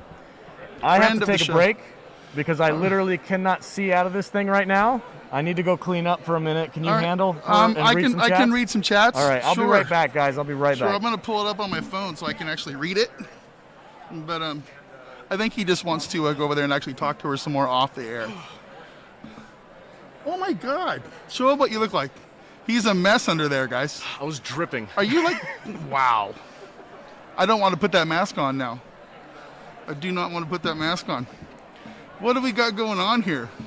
You know what? I'm going to try to get some chats read, but I need to pull them up on my phone because I don't know how to use laptop computers, guys. I'm really bad at that kind of stuff. So, put my old man glasses on. I'm going to pull up the chat. What do we got? I got to turn my thing down. So, man, we got a lot of people. We got 80 people in the chat, man. That is wild. We are not used to that kind of numbers, guys. We're used to like 9, 8, 7, 10 people. Sean Crummell, best actress ever. How far, did you read any of these? No, I couldn't see. No. Read them all. I'll just go up a little bit. Richie Dupe says, "Hail Athena, hail Athena." Orville is Star Trek now. Athena will always be my crush from Philippi. Yeah, man. I think we're all kind of crushing on Athena Massey right now. It's amazing. Super cool. Wild Stallions. I was a Star Trek fan in the 1900s with DS9. That's my favorite show for sure. Awesome show. Stuff today is not Star Trek. I kind of get it. Oh, look at this. What? I'm over here like, you are beautiful. What? We were hitting on her on the show a little while ago. Okay, guys. The plot just thickened, guys, because so the hot chick that I challenged, or he challenged me to an push up thing. The really beautiful woman is Athena's daughter. Holy cow! That is wild. Wow. Oh yeah, go. That's cool. That's good, dude. Put it right on camera. You're live. It is. I can't read it, dude. Clutch the Dutch 14 on Twitch. Clutch the Dutch 14 on Twitch. And this is Athena's daughter. Athena's daughter. The hot chick from earlier is Athena's daughter. That's right. And they just met at the convention. I just made best friends with your mom. That's super. Yeah, we're good. We're family now. Yeah. That's awesome. Your whole family is awesome. Yeah. She said you're a singer? Yeah, I am. You want to shout out where people can find you? My Instagram's Davina Aussie. That's DAVINA AZZI. Davina Aussie. Instagram. Do you have any albums out or anything? Actually, I'm gonna record my first one soon, and then that will be out in by winter. By winter? Yeah. Okay. That's really cool. Thank you. Your whole family's just talented. I know, right? Good DNA. And you just met? Well, you need to start getting in there. It's like my job is to embarrass people here. That's what I do. It's like take her out to dinner, buy her get her a hamburger or something.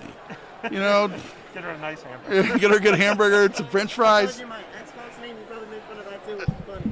What is it? Cancer Kid 03. Cancer Kid 03. That's great. That's great. There is a reason for it. Okay. I'm a cancer You're a cancer survivor. Man, you got some stuff going on. That's right. So you can beat people in push-ups. You can beat cancer. You can beat most of the people in Apex Legends. Squeeze together a little bit. I get both on camera. There we go. There we go. Okay. All right. What's it like having a famous mom?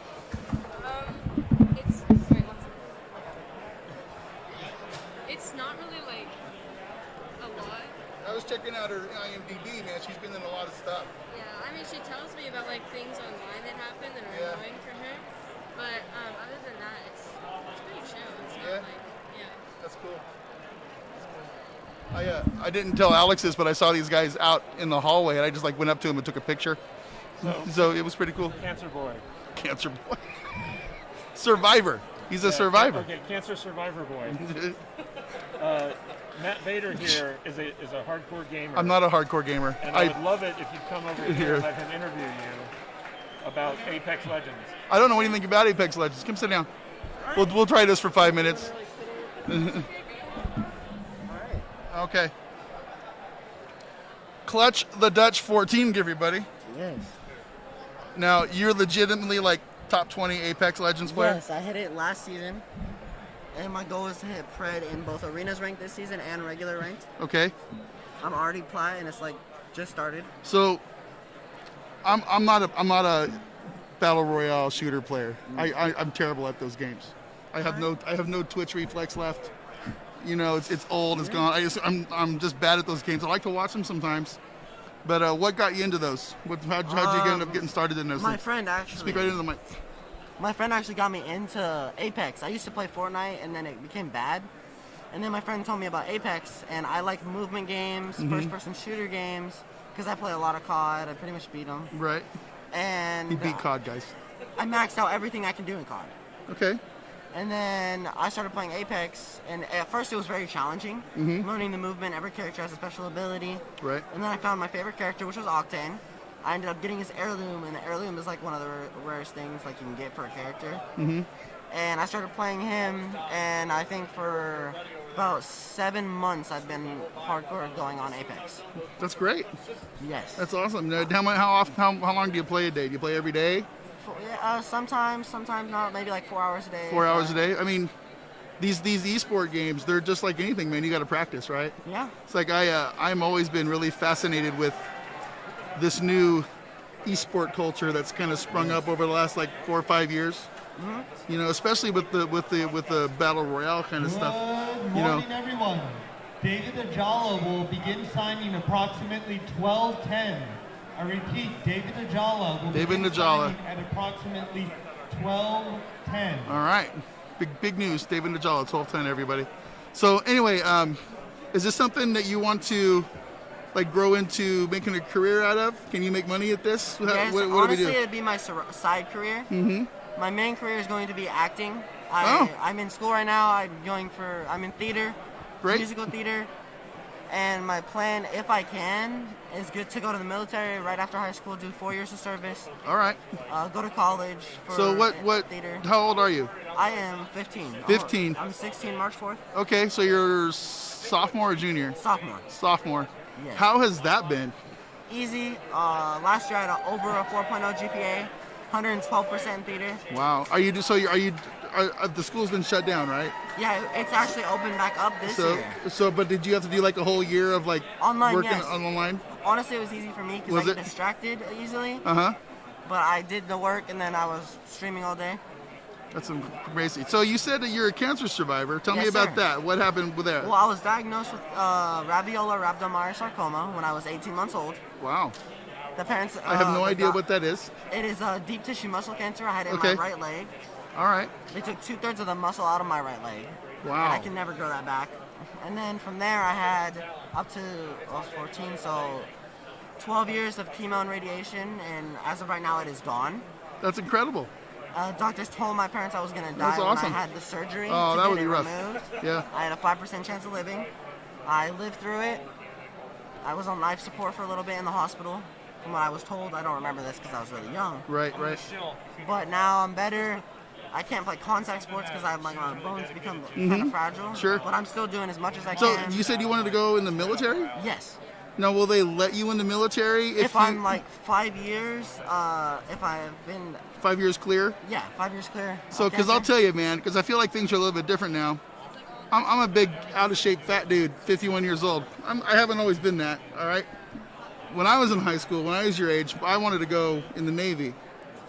Okay. I wanted to go like be one of those. I thought it was could be kind of cool to be like one of those flight deck guys on the aircraft carriers, you know, with the lights and stuff. You know, I don't know. I didn't know what I really wanted to do, but I was going in the Navy, and I signed up, and I went to take my physical at the MEP Center, and they said, nope, can't do it because I have flat feet. Wow. Flat feet. I got my whole world got derailed because I have flat feet. Wow. So with all of your stuff, I think it's kind of awesome that you're going to be able to have that opportunity to they do said that. most likely because Yeah. I would because that's how I got like the shirt. And I went to the recruitment office and I did the physical. I was able because you're supposed to jump like standing long jump like 5'6". I was able to get almost 7 feet. Wow. And then like shock put, you're supposed to get like a certain amount and all that. And I did really good. I'm going to once I hit 18, I'm going to either try to go for sniper, special ops, or like I guess tech team, like to hack through things because I've also taken 4 years of advanced coding. Right. And You know, you could just like play video games. You could like, join the army and go be like a drone pilot or something. yeah, I was thinking about that, but like I also How intense would that be? not really. It'd be pretty easy. I pick up on things really fast. That's how I've gotten Apex and all these other games. I feel like warfare is kind of changing with technology, right? It is. It's pretty Very much crazy. so. Did you see that movie with I forget, it was the guy from Alex. What's the movie with the guy who was the drone pilot and he went to With Anthony Mackie? yeah. Shit, what was the name Terrible of that movie. It was an awful movie. What was Terrible the name of movie. that? But anyway, it was about a drone pilot who like made some bad decisions and got punished by having to go fight for real with Anthony Mackie, and it was an interesting movie. I didn't know if you'd personally seen it or would not. rather be boots on the ground. Yeah. I'd rather be first in line, or special ops, like go back, sneak, find my way, because that's how all COD games Dude, are. that's intense. So I kind of like, I don't So have, you want to do what you do in the COD games, yes. but you want to And do it for then- real. Yes, and then they're talking about, because like, I don't know if you ever watched the movie Chappie, how they have the robots. They're talking about making robots that you can Right. control with an Xbox controller. Yeah. To go into fighting. Isn't that cool? Yeah, It's pretty cool. if that happens, that I will definitely go for because that I can do. So tell me about Apex Legends. Just give me. I've never seen this game before. I've never played it before. What do I have to do to get into it? You have to like movement games. Okay. Apex is all about movement. Okay. Learn aim. And, every character has its different ability. And as the game moves on, the abilities they get better or worse. So you have like depending on- different. Every character has a different skill set. Yeah, like- You have like is that like so? I used to play World of Warcraft. Yeah. A ton. Okay. A ton. But I was always a range guy. I always played a hunter. Okay. So I like the range guys. I like to stay out of the melee, stand back and blink from the outside. You can do that. Like Yeah. there's certain characters called there's ramparts. She can put up like shields and stand behind it and be protected. Okay. And it does more damage when you shoot through it. And then she has a minigun. That's her ultimate ability. You put that behind the shield, and it's really good.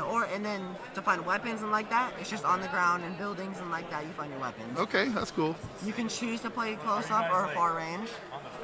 And depending on your character, it also kind of helps with either or. And you said you played Fortnite, but don't play anymore. I used to play Fortnite, and then it I became, hate Fortnite. Yeah, it I became despise really it. toxic, and I hate it. Yeah, I log on to Fortnite and I get swear out by like That or you get, like, by like built on- 8-year-olds. Yeah. 8-year-olds just cuss me out. And then Tell you me get, get out of my chat, old man. It's just like listen, you little shit. But they make me mad. They make me mad, but because I I'm feel terrible. that they have Yeah. no respect for anyone. Yeah, and you're 15. Yeah. And you're like the old man, right? You're like an old man in They there. have It's no like- respect, which they I know. need to learn. Kids need respect. Yes. They need respect. I agree. That's awesome. So what are your ranks? I was ranked top 25 Okay. Predator in Apex Legends last season. Okay. My goal is to hit top 1 Pred this season. Okay.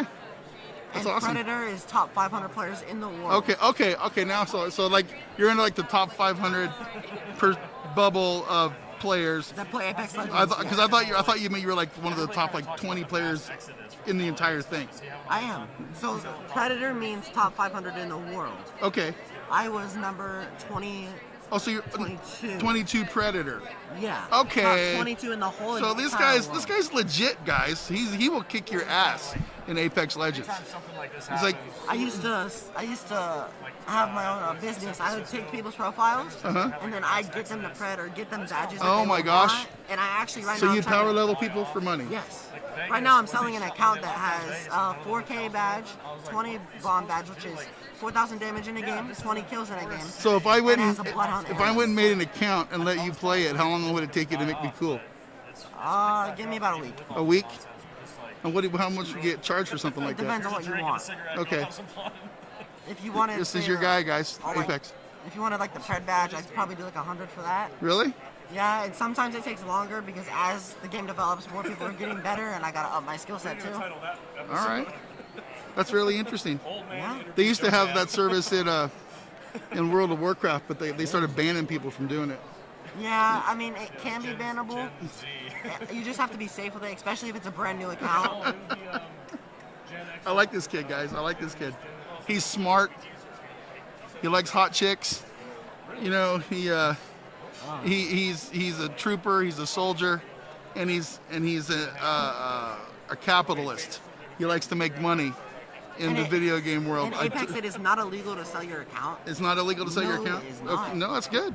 Because the people you're selling it to are most likely not better than you. But they can always, if somebody signs on to an account that you've made cool, yeah, and they have never played the game before, they're still gonna suck, right? Yeah, they're still gonna suck. They'll play versus like kind of better people. But it's all about KD kind of in Apex. The higher KD you have, the better players you're gonna go against. Right. The lower KD you have, the worse players you're gonna go. Okay. All right. All right, man. One more time. Pimp out your thing. Let's see what it's I'll stand up. Stand up. Put it right in there. Clutch the Dutch 14. Apex Legends. Do you have any other social medias? As of right, I have Facebook, but nothing else as of right. Actually, I have Instagram, Clutch the Dutch 14 too. Clutch the Dutch 14 on Instagram. All right, I'm gonna go find it and follow it here in a little bit. All right. Thanks, Thank bud. you. Thanks. It was nice meeting you. Let's get a picture. Later. I already got a picture with you. I know we talked a lot of shit, but we had fun with you, man. Yeah, we had fun with you. It was great. And that push-up contest was awesome. Hey, if you ever want to do it again, I might have to work out a little bit more before we do. Go buy. I'm a cancer survivor. Go buy your girlfriend some lunch. And we want invited to the wedding, okay? When it happens. Nothing like embarrassing our youth of today, guys. This kid is legit, guys. What does he say? 8th in the world? He's like top 25 Predator. So Predator, if you were listening, I don't think you heard this part. There's a Predator level that is like the top 500 Apex Legends players in the entire game, and he's 25 Predators. So of those 500 best players, he's the 25th best. Wow, that's impressive. That's really impressive. If you know anything about these games, that kid's a badass in the Apex Legends world. That's dope. And he's got a freaking... He probably has 20 times more followers on Instagram than we do. He's got a gorgeous lady on his side, too. That's Who awesome. has a really hot mom. I got to hang out with you. That kid's lucky. I told him to invite us to the wedding. Yeah. I wouldn't let that girl go for nothing. I'm gonna start doing more push-ups. I'm glad he didn't come over here and I asked him if he got laid at the wedding or got laid at the convention because that would have been awkward because he's only 15. Oh, really? Yeah, he's a junior in high school. You've got to be kidding me. No. He's 15? He's 15. God, I feel so old. I know, right? We'll feel old. I have not been looking at the chat during that whole thing. Guys, that was fun. I like that kid. He's a good kid. Good sport. Yeah. Good sport. Oh. The Salt DeLorean is back. Can't she talk some sense into Kurtzman? Okay, where are we at here? Athena Massey, everybody. How freaking awesome was that? I'm still kind of in awe. She looked over when she was talking with us after she got off camera. She looked over and she's like, "Oh my gosh, there's some people at my desk. I have to run." She turned around and beelined it straight for him. She's over there signing autographs and chatting with people. That's awesome. So Kids freaking cool. and kids and Drunk3P0 dominate Fortnite. Yeah, I watched a few Drunk streams. I'm terrible at that game. Clutch the Dutch 14. Let's look this kid up, guys. Follow him, support him. He's cool. He's like really trying to pimp his stuff while he's here. It's Hey, kind good for him. of it's kind of fun watching him do it. Good for him.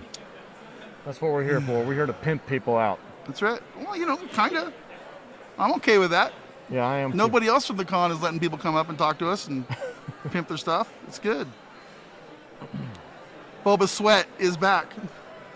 Did you I get? cleaned up. Did you get cleaned up? I cleaned up. Yeah. Get your breath. Yep. I'm good. Go rip one out after talking to Athena. Rub one out? No, that's not what I said. You said that. But that's what I meant. No. I think you have a new best friend. All right. There's a little bit of steam right here. I got a little steamy inside the helmet when I was talking with her. That was great, though. Holy cow, man! It's very refreshing to hear an actress say something like that. I know. And, I'm really happy that she like changed your attitude, because I was getting ready to punch you in the face through the mask. So that's good. You tell me to be more salty. Yeah. But the mask is throwing me this morning. The mask was. I don't like talking to you without seeing your face. You weak bitch. Let's look at the crowd here a little bit. All right, let's yeah, let's do the crowd cam. We're going to switch to the crowd cam real quick. Crowd cam. Let's see what we got going on here. Hey, wave to the crowd, guys. Wave to the crowd. We got 69 people in here. Yeah. No, it's true. We got a $100 super chat from a patron of the podcast. That's incredible. Thank you so much for the past 6 days. Vader, I can't read it through the visor. Can you read it for me? Thank you so much for the past 6 days and bringing the con to us. It's been great being able to experience the con while... Hold on. It's been great being able to experience the con while being stuck at work. You have all done an amazing job with the interviews and keeping it entertaining. Stay salty and authentic. Always. We will never be fake on this show. Guys, welcome. Take one of Thank you, those. sir. Check us out. All right. I will. Hey, come here. 100%. Say hello to our chat. We've got 70 some odd people from around the world saying hi to you right now. Stay salty. Stay salty. That's it. That's our slogan, man. You got it. Thanks. My goodness, Playdo23. Oh my God, $100 super chat. That's our biggest super chat That is the biggest so far. super chat ever. It's our biggest super Jeez, chat so you far. outdid Drunk3PO. It's not a contest. Holy cow! Yes, well, it listen, is. man, Holy we cow. appreciate all you guys so Thank much. you so much. That is incredible. Gosh, that's awesome. Who would have thought today of all days would be the best day? Yeah. My goodness. I just think you're in love. You have a new crush. I made a new friend. That was really cool. I'm kind of excited that Kadish is going to get her on the show. Is that what they were talking about? Yeah, over yeah. Her and Tracy Coco are both going to be on the show officially. At some point in the near future. No masks or nothing. They'll be on and they'll be able to chat about whatever they're working I mean, on. you guys really don't understand what Kadish is working the floor. He is going out and he is talking to people. He's trying to get us sponsorships. He's talking to actors. He's working his ass off being a producer of the show. And all we're doing is sitting here talking to you. I think he's working harder than any of us. Hey guys, come here real quick. We're going to do a cosplay. You guys look fantastic. These guys have been here We've all got week, we've I got believe, a live right? chat on right now. You can Say see hello in the camera. Oh, You can yeah, say I hi. remember these guys. Yeah. We're back. Oh, hey, what's up? Yeah. You guys look great. How's the con been treating you? Very good. I'll turn this around. It's good to be around people again here at the con. Yeah, having a good time. Awesome. It's great. Awesome. It's great. Yeah, how you guys doing? We're doing really good. Really We're good. making a lot of friends. We're getting a picture. Go ahead. No, you're good. Yeah. Snap away.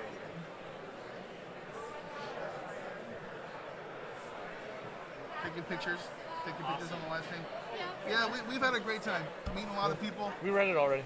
Getting new subs, new viewers, meeting friends, taking names. Yeah, it's been a great experience. Can I have a tissue? Whatever you want. Thank you. So, How many? What's the topic today? Is it just convention? It's just convention. Yeah. Whatever people want to talk about. We got the opportunity to talk with Athena Massey. Yeah. She's a fantastic person. Okay. She just Great, spent about great 45 lady. minutes with us over here. Yeah. And her daughter, super talented little girl. Yeah, she's awesome. She's like, what is she, 15, 16? I have no idea, but she has a music album out already, which is kind of cool. Yeah. But yeah, we're having a great time, guys, and you guys look fantastic. Is that warm? It is Yeah. very, very warm. I feel your pain. Girls' costumes are usually like really skimpy and lightweight, and so for me, I'm just like, oh my god, this is what you guys do all the time. Yeah. Lots of stuff. Lots of buckles and How many, you guys travel around, go to a lot of cons?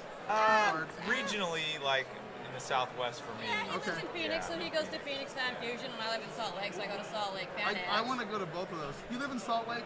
I have a friend who lives in Salt Lake. He's on the Salty Nerd, or he's on the what is it called? I forget. He's on a nerd podcast up there too. Okay. The Geek Show podcast. Geek Show. Yeah, with Carrie. Carrie Jackson? Carrie Jackson. Oh, he's a DJ, and possibly other stuff too. Okay. Yeah. But I know Check that he's out, a Geek DJ. Show. Just the Geek Show podcast. Oh, okay. It's local to you up there. I'll try Yeah, I'll one of look the it up. lead, the guy on the show is my best man at my wedding. He's one of my great friends. Nice. So we got to get to Phoenix and we got to get to Salt Lake for the cons there. They're That'll be fun. super Yeah, fun. Fan X They're is big, in a yeah. month from now. Yeah. Phoenix is in a few more months. January after is what they bumped it to.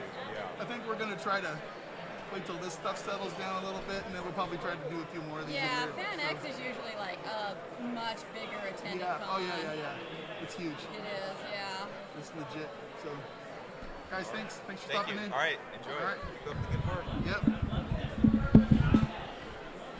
She had way less clothes on last time we saw her. Yes. Yeah. Yes, But indeed.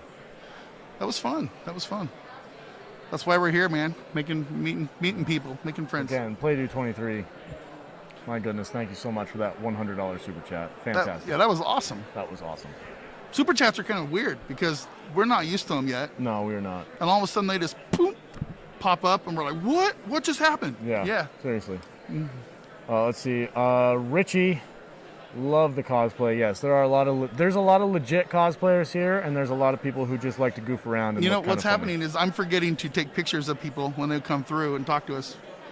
That's all right. But- Real Sean Crummel, isn't that Hawkman? No, Hawkman. No. Hawkman is an Asian guy. Very nice person. He's probably going to be rolling through. I'm Hawkman on Instagram. You can check out his stuff. We don't need masks in the future.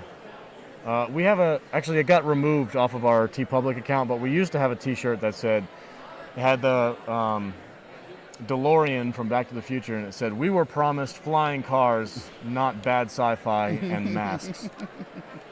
Unfortunately, it got copyright claimed by Universal, and they removed it. Myself and one other person, I think, have the only two versions of it. Oi, it's some good pineapple kiwi water. Why are you saying that in an Australian accent? Because it's kiwi. And pineapple kiwi is easy to say in that accent. Oh my God. It just makes it come out. Right, you weirdo. Sucking the water out of with my mustache. Transporters filters out viruses. Yes, they do that. There is a... Man, we are holding steady at 70. That's That is awesome. wild. I was dying in my cosplay last night. I worked a birthday party. Oh, that's right. Joker's Voice did go cosplay for an event at his bar. I hope you took some photos, Joker. Post those things on your Instagram. We'll give it a shout out and put it on Instagram, Joker. We'll reshare. Can you reshare on Instagram? I don't know how to do Instagram. Stories you can, yeah. Yeah. Okay. Fan X is amazing. Yeah. Truth. okay. Vader's right. What did I say? That's truth. If this has been very successful, I think it's going to set the bar for us to do more fan conventions. 100%. We're in day 6 or 7 of this thing. I said when this got started, we're taking this week off because I figured we'd all be really tired of each other by the end of the week. And we're not tired of each other, but I'm tired. Speak for yourself. Just because you feel that way. I'm tired. This has been a new experience for me. I've never done every day of a con on the floor. It's interesting. You guys, you joke that you found an unknown talent that I have for being able to talk with people about anything. Mm-hmm. And I kind of laugh at that because I'm not really a people person. But you are. But that's what's crazy is that you have the gift of gab, and you can talk to somebody. It is weird. Like I said, I told you last night that anybody can sit in this chair, and for some reason you can talk to them about a half hour about nothing you've never talked about before. Yeah. That's a talent. That takes a skill. That's a skill that I think journalists go to school to learn how to do that. Really? I think that's probably part of it. But I can't do it. I don't know. From Joker Voice. Oh, Joker Voice sent us some photos. Excellent. Oh, that's awesome. Let's just put this up here. Yeah, Joker, go ahead, that put it looks up great. there. Show the people. Hopefully you guys can see that. We will, Joker's... Okay, that's in our Discord server. So, guys, if you want to join our Discord, go to saltynerddiscord.com. Join up into our Discord chat room. That is where Joker is sharing his photos from his cosplay birthday party. He is a Las Vegas local bartender and also a very talented voiceover, or not voiceover, voice actor who does a great impression of Joker. He also cosplays as Joker as well. So he Ellerman JW says he has not missed any of our convention live streams. That's awesome. Appreciate that. Thank you. We've had a contingency of our regulars that have been in here. Is he going to get somebody else for us to talk to? Maybe. Two of them over It's there. Abrams. I think you're going to be on cue here. Oh God. I talked to the kid. Flip it around real quick. I got to take this off. If I'm talking to someone, Kadish is over there talking to the toy guy. I can't fucking see anything. So, you got somebody coming? All right, we got somebody coming. He designs and manufactures all these toys. Yeah, so all right. I'll show some off. That's okay. I'm gonna move then. All right. Here we go. Come over here. You're gonna sit in my seat. Okay.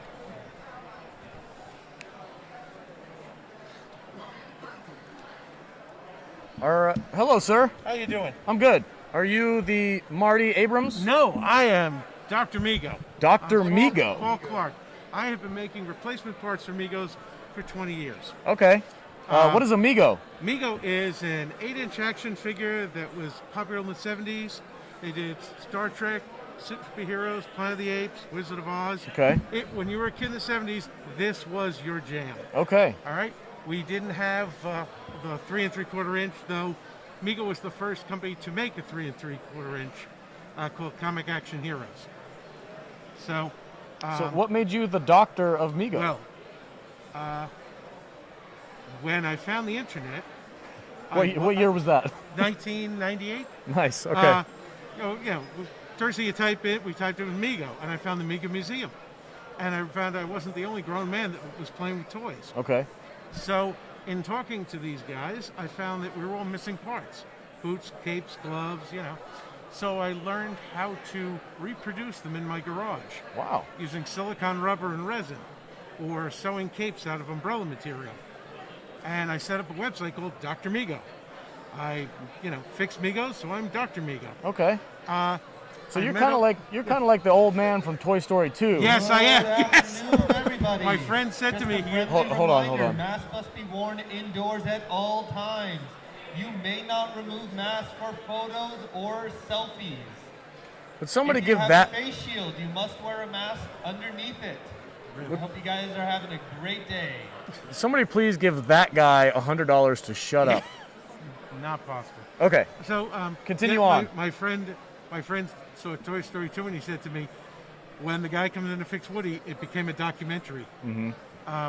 But I met up with Marty Abrams, the man who owned it in the 70s, and I said, I want to bring Migo back. And he said, yeah, you and a lot of guys. Go get a license like Star Trek. Show me you're not full of it. Everybody wants me to do all the work. I had already tooled this body in China myself. So I'm like, I'm ready to go.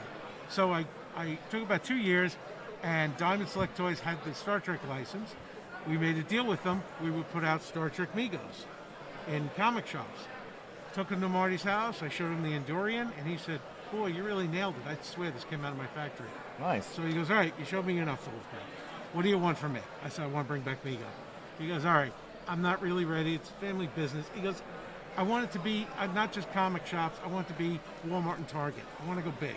Okay. So we kept in contact. I kept doing the reproductions, and we were doing the toys that made us at his house. Yes, I watched that, yeah. And he's like, "Marty Abrams, Toy Man."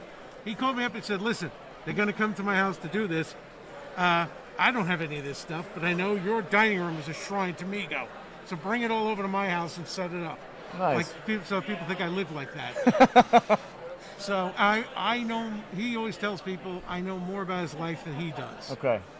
So I was sitting off camera correcting, no, you did Muhammad Ali in 1976, not 1969. Little things like that.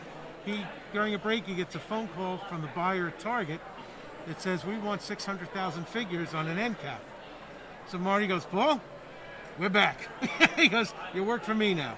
You deal with the sculptors, you deal with the factory, you sit in the meetings with Target, you pick the characters. You know all this stuff better than anybody. You're the guy." Wow. And for 4 years, we've been making Megos night and day. We're in Walmart, we're in Target. We just made a deal with Hasbro Plus to do Snake Eyes and Storm Shadow. Excellent. They're available now on HasbroPulse.com. We just made a deal with Topps to do 2 Megos a week, every Monday. Tomorrow is going to be Shazam and Black Adam. Oh, the new ones like The Brand Rock new. Yep. and Zachary Levi? No, because we do have the movie license, but I'd rather do the comic book with, Okay. but I want to look a bit like the movie. Okay. So the sculpts, the Rock sculpt has a bit of, of the Rock in it, but not exactly. Next Monday is going to be Spock from the motion picture and Kor the Klingon. Okay. We did Kang the Klingon. It's in stores now. Get that real nice and close. Yes, because it's screen accurate Klingon. All right, Mego did like the animated series version. Mm-hmm. My key is screen accurate. Look at this guy. This Give is him the full screen. Yeah, this is the 14-inch Gorn that is just showing up now in stores. We just made these 14-inch Star Trek figures, and we had them aired from our factory in China to show it here at the show. And this is the last Gorn I've got. It's the last one. This is my last Gorn.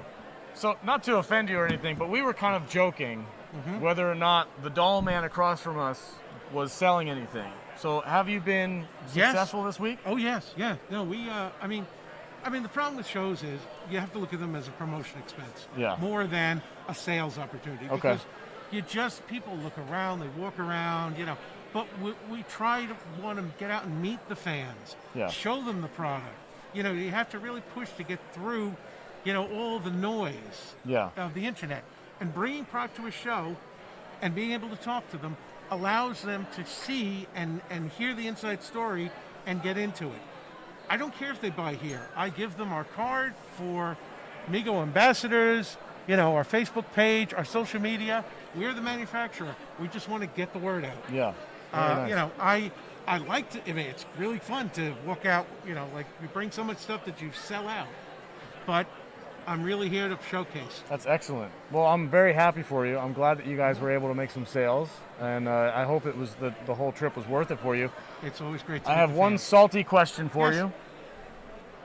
What is your take on Funko Pops? I hate them. They are the death of the action figure. Those are, sorry, don't like them. They are true commodity. All right? Nobody ever opens them. They're made to sit in that little cube. Nobody ever plays with them. They don't look like the characters. I'm knocking myself out trying to do accurate details. And they're clogging up the space in retail with these little button eyes. That little, I'm sorry. No. Walking Dead should not have little button eyes. I agree with you. I hate those things as well. Death to Pops. This guy collects them. Hey, dude, far be it from me. I play with dolls. Far be it from me to tell anybody else. Funko Pops. Who am I to judge? The pop part of the problem. They're Beanie Babies. Yes, and I'll tell you. And they hooked me. They hooked me, and I'm a completionist. Oh no! So when I start a set, I have to complete a set. So I've completed a couple sets recently, and I'm done. I don't think I'm going to buy anymore, unless it's like worth some actual money, and then I could flip it or something. I'm telling you. But I don't collect these things for anything other than neural disorder, and maybe if it's and now, worth some money. But collectors have this need to collect. They do. They need product. That's why when my wife tells me you're not allowed to collect anything anymore because you're a maniac when it comes to stuff. Because I've done everything: baseball cards to action figures to comic books to. Do you know why you collect? I mean, I'm a doctor. I've spent 20 years talking to fans. I'm assuming there's something wrong up here. No, it's you didn't end the relationship. Yeah. In your pet, like I had to give away all my Migos. My mother would not let me keep them because she's like, "Go meet a girl.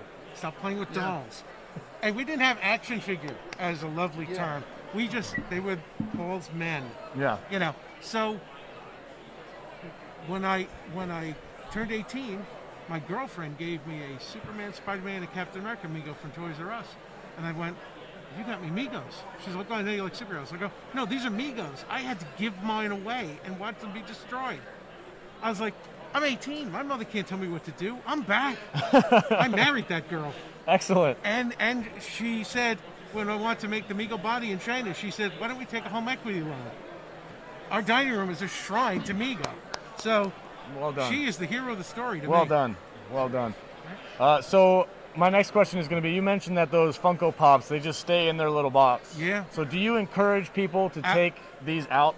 Absolutely. I open them on the table and encourage kids to play with them. We make toys to be played with. Here, show them off. Show them off over here. Look at these things. These things are gorgeous. Yeah. And we are doing Discovery, and we're doing Planet of the Apes, and a lot of monsters, a lot of horror. We did The Exorcist. Nice. No toy company in their right minds would have done The Exorcist as an action figure. We listen to our fan base. The beauty of the internet is we have a whole community of Migo ambassadors who will come in and tell us what they want to see. Go ahead and do your thing. plug it real quick. Plug your website, and then I'll let you get back to work. Website is MigoFigures.com. Our Facebook is Migo Ambassadors. Migo Corp. We're the Migo Corporation. Migo is back, and we are loving it. Go check it out, guys. Migo Ambassadors.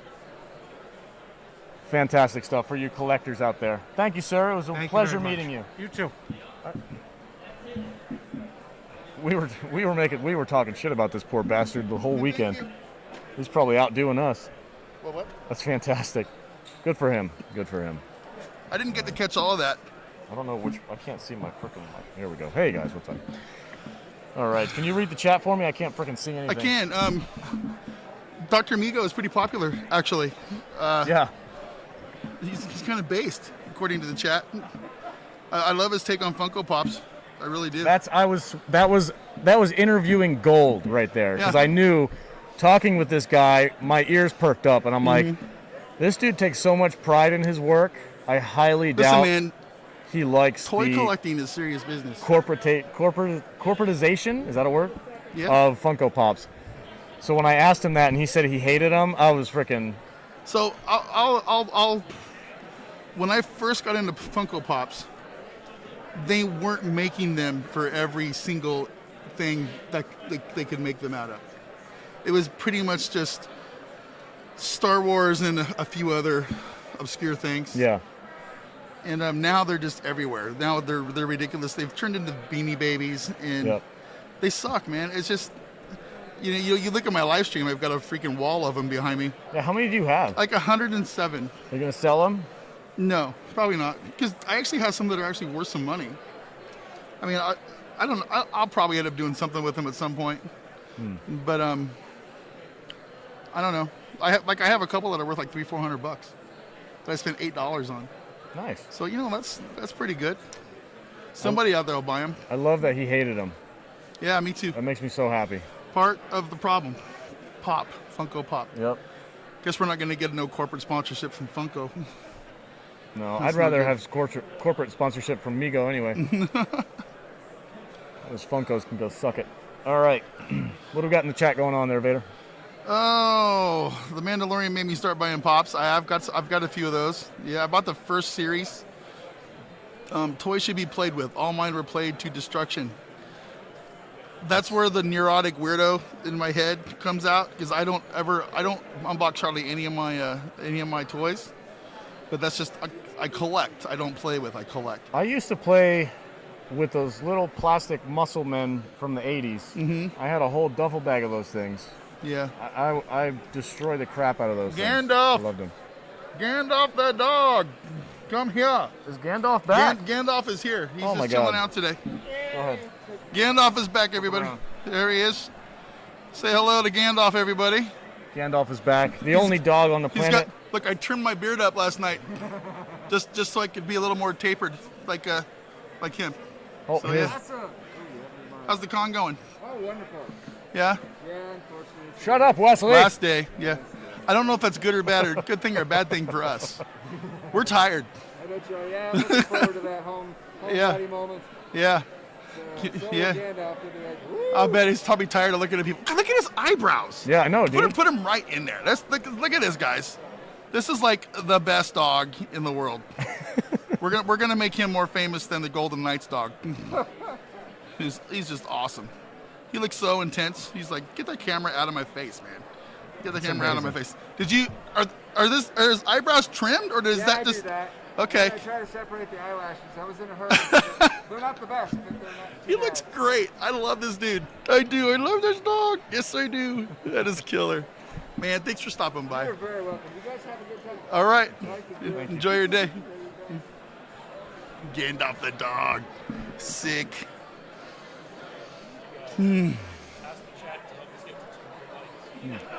Ask the chat to help us get to 200 likes. Well, I don't know where we're at. I don't know where we're at either. We're at 134, guys. Help us get to 200. Kadish If we is get to back 200 here. likes, Cracking that the would be whip, guys. fantastic. He's like, Get to 200 likes on the live stream for do it. the last day of the con. For those of you who've been here with us all 6 days, thank you so much. It has been incredible to have you in the chat. Yeah, It's we've been had a lot of fun. incredible with your super chats and with reading your questions. And I hope you guys have enjoyed what we've been able to do here. I know I've had a few conversations with some people that I genuinely am proud of. I'm proud of you too, man. I'm glad I was here with you, my co-host, Matt Vader. You've been a 74. real trooper. I get to get up and leave, and he gets to sit here and keep talking. You told me to do that. I know. You were like, I'm not interviewing these people. That's your job. You're the host. I'm the color guy. I'm the host. All right. I interview 15-year-old video gamers. And who was and Crazy Cat People. Yes, that was a highlight. Crazy Cat People. That was a highlight. Guys, Yeah. I don't know if anybody, I'm sure some of you have heard this story already, but on our, was it first day? First night. First night at the con, a woman came over from Tampa, Florida. She wanted to pimp her cat rescue. She had a cat. She had a cat rescue charity in Tampa, Florida. I had left. I had to go home. It was I some left kind the of con. And I left it in Matt Vader's capable hands. MeowCon. MeowCon. And he had an interview with this lady, and they got talking about cats. And of course, because she's from Tampa, Florida, and we're talking about cats, Carol Baskin came up. I should have figured it out. Yes. Because she, has that really weird kind of inflection on her voice. Just talks. She looks like Carol Baskin's She looks sister. like Carol Baskin's sister. Yeah. And I was watching the live stream on my phone going, oh God, please don't talk shit about Carol Baskin right now. And Vader just no filter says, that bitch Carol Baskin. And she, she took it like a champ and started kind of giggling and laughing. I kept going. And he didn't stop there. Straight up murdered that. Yeah, he's like, I 100% believe that she killed her husband. And this poor woman is like, I actually know Carol Baskin personally. They're friends. We're good friends. And Good I'm buddies. like, I'm in my car watching the live stream. Just, oh my God, I almost died. It's like, is this what it's going to be like all week long? I was so, I was laughing because I thought it was hilarious, but I was also a little bit embarrassed. And I was like, oh shit. Embarrassed? A little bit. I'm like, we just accused somebody's friend of murder on a live stream. Everybody in the country thinks that she murdered her. Okay. Well, what? I got a text from the missus. She's like, how dare you talk to Athena Massey? I know, what'd she say? Are you in trouble? Keep going. Don't I don't know what to say. Yeah, she came, stopped by, and I insulted her best friend. So, but I still think that Carol Baskin fed her husband to the tigers, just like everybody else in the country does. And I also think the Tiger King dude is out of his mind too. But I think that craze is finally starting to leave. Are you in trouble? No, my brother-in-law. I have 2 of these helmets. Did he fix it? No, one got destroyed. It got like morphed and messed up, and my kids play with it now. But my brother-in-law sent me this picture. What is it? It's him. Oh, it's him? With the Mandalorian helmet on. Right on. I thought it was you. People, there's a great big long line doing in the middle of the building for somebody from Discovery. I don't know who it is. I have to kind of give some props out to some of these really hardcore Star Trek fans. I mean, there's people running around with 6-foot-long poster tubes and briefcases and poster bags and backpacks and all kinds of stuff that these people go to these conventions for, and they talk to these actors just to put them in their collection, man. I bet you some of these people don't even like the person that they're getting the scribble from. You know what I mean? No, because they have. So what did I just say about collecting things? Oh, it's a okay. disorder if you're a completionist. I got So you. if you have 6 of the 8 actors on Discovery, and you don't like those 2 actors, you're still going to go out and try to seek them out at something like this to get that set complete. Well, you know what I mean? I'll be completely honest with you guys. I did not know who Athena Massey was until this con. Yeah.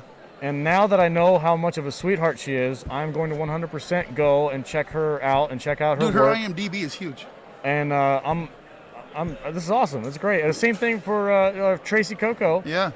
Who's also going to be on the podcast at some point. If you look at her IMDb, it's massive. She's been in some movies that are right in our zone. Tracy Coco's been in Demolition Man. Yeah, we might do a theme show, just Athena Massey. I'm all right. Yeah, Athena Massey and Tracy Coco. They're the two wonderful actresses that came over and gave us the attention that we so need. That's true. That's true. And talked with us. It was amazing. It's been great. This has been a surprisingly good time. Hello, hey sir. Guys. I have that shirt. Do you? Yes, I do. It's a nice one. It is a nice one. It's very nice. Oh, thank you. Thank you very much. Yeah, we're live right now. You want to say hi? You want to say hi to everybody? I can't see the buttons. I'll get it. Yeah, he just can't see. There you go. You got something you want to show off, or copper badge, Captain Proton?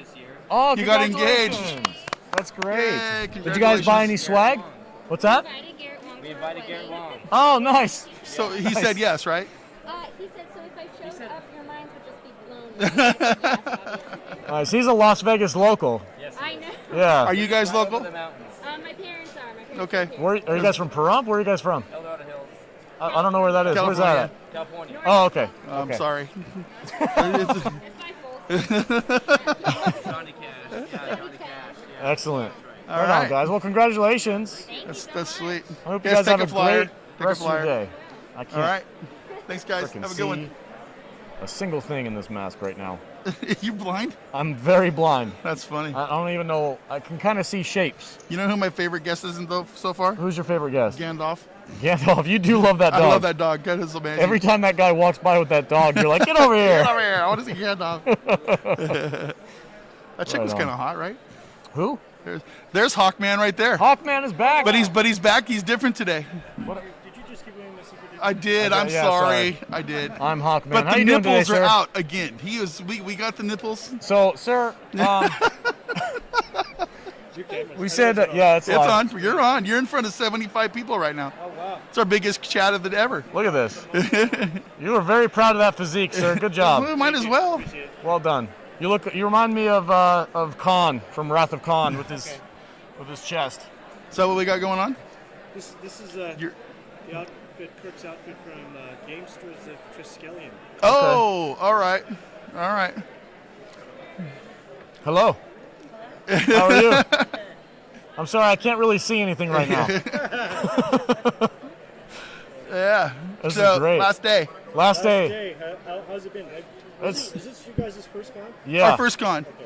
Yeah. It's been fantastic. And we've made and met so many Guys, people. I got to interrupt for a second. George Lucas is here. Lucas is here for the salty, what do you call it? Mandalorian salty nerd. Oh, okay. Yeah, we need to take a we photo. gotta take a photo. Okay. All right. The Saltalorian and Just so I and know, I need to be able to walk around. Holy cow. see, we got George Lucas and Grogu over here. The Saltalorian. So, this is what we do at the con, guys. We have fun with people coming here, nibbles and all. So, I want a picture with those guys too.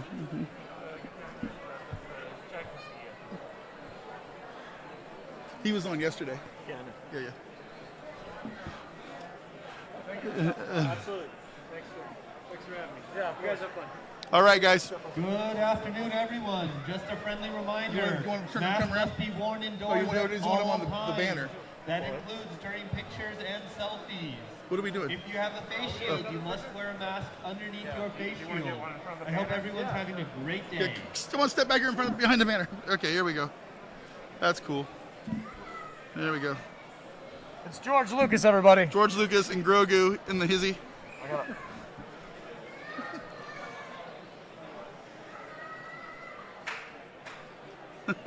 This is so weird. Excellent. May the force be with you. Thank you, sir. Thank you so much. It's like poetry. Yes. Dr. Migo's card. Dr. Amigo. Yeah. Well, we've been going 3.5 hours. Dr. Amigo. Let me see what this looks like. I gotta untwist it. There we go. There we go. So yeah, it's going like this. Thank May you, the sir. force be with you. I like Star Wars better than Star Trek. It's official. I like them both. It's hard to say which is which I like better sometimes. It depends on the day. Depends on the day. Oh, that's tie-dye something. I don't know what she's supposed to be. Yeah, I don't know what that is either. I we're think some people just take it as an excuse to dress kind of Dress weird. up. I just want to go out in my pajamas today, so I'm going to go to the convention. That's right. This guy Yep. looks like he's official or something. I don't know what's going on. I just need an excuse to wear my helmet. Yeah, So yeah. I'm going to go to the convention. This guy looks like he's from the state or something. He's got that walk. I'm important. This Hawkman for George. Dude, you never... You don't leave George Lucas hanging. Well, you know, Hawkman's, we've given Hawkman his time. What's up? Salty Trekker left a comment on one of our videos, formerly known as Anti-Trekker. Honestly, I have to say that the Next Generation movies have two main issues. First, they were made by TV producers, good ones, sure, but people who did not understand feature films.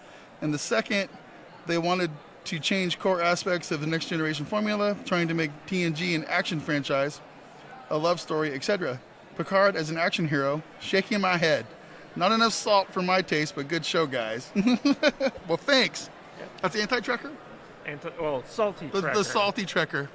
No. That's fine.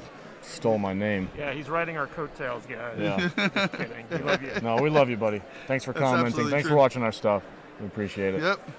Guys, if you want to check out our stuff, you are already on our YouTube channel. So if you scroll down, you will find some of our older episodes where we talk about movies. There's playlists that we have put together for Star Wars, Star Trek. There's and so only on. one professional movie viewer on our show, and that's Matthew Kadish, Yes. and he will educate you. I Yes. just have my real takes. I don't know anything about film theory. This Well- guy, Mr. Salt, he guides the conversation, and Jude does the same thing I do, but with with a vagina, with a little more class, and so that's what we do. Oh man. That's what we do. We're real. We're real people. We're having a great time. Thanks you. Oh my God, how many we got? 83 We're at people in the 83 chat. viewers. My goodness, thank you guys all for joining us. I should wear this freaking helmet more often. Oh. 152 likes. We're trying to get to 200. We're getting closer, guys. Getting 50 closer. more likes. There it is. If we can get 50 more likes, get us to 200, that would be fantastic. That would be amazing. I am the Saltalorian. Concam. Salty Lorian better than the Salty Trek. Whoa. That's Shots fired. Shots fired. We'll have to have him on the show someday. No disintegrations. Yeah. Goodness gracious, man. Vader, the crazy cat person interviewer. Yes, this is true. Yeah. If you guys haven't seen it, I highly suggest going and That was checking like it my out. first actual interview off the cuff, on the fly thing. I'm not really good at it. Well, you accused her friend of murder. Well, so did the rest of the country. I don't really feel like that was new information. Why? We're doing the crowd cam. Gosh, It's the okay, producer's whatever. cracking the whip Man, on he us. is like hardcore today. Gracious. Move the camera back. God damn it. It's like, okay, all right. Amateurs. Okay, again, Vader, I cannot see the chat. Vader, the crazy cat person interviewer. Mike Kirk is not bisexual. Neither is mine. Is Kirk bisexual? What? I don't know. I don't. That's not I something don't remember him being with any dudes. Literally never something I've thought about. Not even in JJ Trek. Why are you thinking about it? I don't know. Stop thinking about that. Does he like dudes? I in don't JJ Trek? know. No, I don't think so. I don't think he's with chicks. Yeah, he was with the Orion slave girl Yeah, lady. man. And he likes Uhura. Yeah. I don't know. Smash that like button, people, says Commander Cello. Please, yes. Smash that like button. Again, for the $100 super chat, Play23, thank you so much. Patreon of the podcast, go to saltynerdclub.com and help us do this kind of stuff more often. Just so you guys know, in the chat, our booth, the banners, most of the pamphlets, Everything is done by Patreon business money. cards that we were able to print out is all based on the Patreon money that we got from our lovely, lovely fans of the That's right. podcast. That's right. If it wasn't for them, we wouldn't have been able to do this. So thank you guys so much. We really, really appreciate it.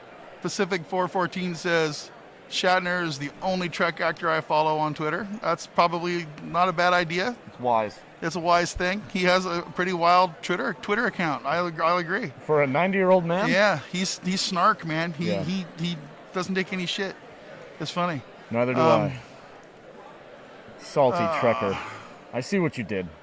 I know what you did. Then there's like personal conversations going on. Chat's a trip, man. Dude, Chat's a trip. I don't know how guys like Nerdrotic do it. I don't either. I think he goes back and has like a follow-up stream where he Yeah? just like reads chats and super chats. I don't know if I want to do that. That sounds boring. Well, maybe we'll do it when you're not there. Oh We my all know gosh. Kirk has kids on every planet he's landed on. Yeah. And they're probably related to Riker too in the future. Yeah. Yep. He's a great. That guy. Rod Scarborough thinks he made him buy. That guy does not fit in his shirt. Well, that's a Star Trek fan. That's a Star Trekker for you. There's quite a few people in line. Yeah. I wonder if Doug Jones or somebody. That was the longest line I'd seen today. The line wrapped through the length of the hall, around a corner, and almost up to our table. Kadish. And almost Did up we to our get table. the Night of the Comet poster? No, he didn't. Bring it here. Well, too late. We're not. It's not gonna happen. Okay. Hey, Joker Voice, $5 super chat. Thank you. Star Wars better than Star Trek. This is the way. Okay. I would probably not use a line from the Disney era Star Wars, but that's fine. That's fine. You do you, buddy. You do you. Thank you for the $5, Joker. We appreciate that. Thank you so much. Joker's Voice. You guys can follow him on Instagram at Joker's Voice. He's a great guy. Las Vegas local, friend of the podcast. Yep. Rod Scarborough says Kirk has become better than Picard. They kind of fucked up Picard, didn't they? Well, with that show, man. He got berated by everybody in his own TV show. Yeah. It's nonsense. It's Yeah. nonsense. Yeah. You don't take the title character and have him sit down behind a desk and get yelled at by the teacher. Yeah. Sean Crummell says Kirk was not as big a horn dog as people say he was. This is true. The Kirk legend has grown over the years. This is very, very true. I would actually have to go back and look at some stats, but there are some stat sheets out there that looks into that whole Kirk is the womanizer legend. And I think I'm caught up. Let's see. Excellent. All right, guys. What so happens off the ship stays off the ship. Yes, that's it's very about it's about 1 o'clock. We're gonna take a break, right? Yeah, we've been going 3.5 hours. Okay. Yeah, we're gonna take a break for a little while, guys. Right about 1 o'clock here. Kadish is gonna get mad. Why? Because we got 80 people in the Should we not take a break? Should we just keep rolling? I don't know. I don't know. Hold on. Let me ask our producer what we should do. Go ask him. Or let us know in the comments. Do you want us to take a break and then come back later? Let him think he's in charge. Just go ask him what he wants us to do. I'll go stroke his ego. That's what we have him for. Kadish is very smart. Plato 23 with another $5. Joker is wrong. Star Trek is better than Star Wars. Live long and prosper. Hey, do I have $10 for the other way? Plato, thank you for that $5. I appreciate that. We all do. Richie, this is the way. Always reminds me of I Am the Way from Hellraiser. Yeah, I get it. Riker was a big horn dog. Riker was a huge horn dog. Riker will do pretty much anything. Black Superwoman. I'm so disappointed in Picard. He was my number 2 captain. Now it's number 1 Kirk, number 2 Cisco, then Picard, and only because I don't like Janeway. Wow, that's strong, man. That's what a show will do. These shows, it's important how they portray our heroes, right? And they did Jean-Luc Picard kind of dirty in that new show. Eldari says, keep a break. Does that mean take a break? Go find new people? Riker, go take a break. They're telling us to take a break, guys. They're over here lining up another interview, I think, with a documentary guy. Ellerman JW says, no breaks allowed. Growing is hard work. This is true. Take a break, boys. Beer 30 and shots 30 o'clock. I don't think I can drink anymore. No, I'm done drinking. I think I'm for done the drinking for the week. All right, this is the Saltalorian. We're going to take just a short break, guys. There's 76 of you in here. Please come back for the afternoon session. This is the last day of the Star Trek convention here in Las Vegas. We're going to see what we can do about getting some more interviews and chatting with some more people. Hey, guys. Hey, look who's here. Oh, he's back. It's our favorites. He's back. Are we engaged yet? Did you ask her permission to marry her daughter? In Hawaii? That's amazing. Oh, dude, you just about killed. He wants another. Bro, do you know how hungover I am right now? He wants another physical fitness challenge. Yeah, how old are you? I'm an old man. Got the 15-year-old in-shape kid challenge these old guys. Challenging the old hungover man. Is that what I'm a cancer survivor, so I'm weak and sad. All right, we're going to take a break. He wants to arm wrestle Salty now. Over here on the end. Are we going to do this? You're going to get embarrassed, man. No, I'm talking to Salty. We're going to arm wrestle, guys. You're going to be the judge. You're going to be the ref. We're going to arm wrestle. I don't know. Both. Hold on, I got to get you in shot here. Here, out. I'm going to, here we go. Alex, go over the top. No mercy. Oh, that's good. Oh, he's not down.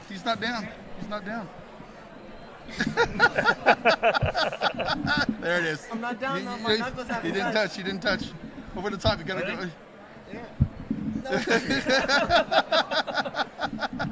He's smoking you, dude. Smoking me? He's smoking you. There it is. Oh, come on. You're done. Takes 2 of us. Look at this. Look, man. We totally gave this kid so much shit this morning. And he let Salty win. He let Salty win, make him feel better because Salty needed a win. Smoked him in the push-up contest. I told him earlier that he needs to challenge you to an arm wrestling match to get even. And then you just come walking up. It's like, listen, old man, I'm taking you down.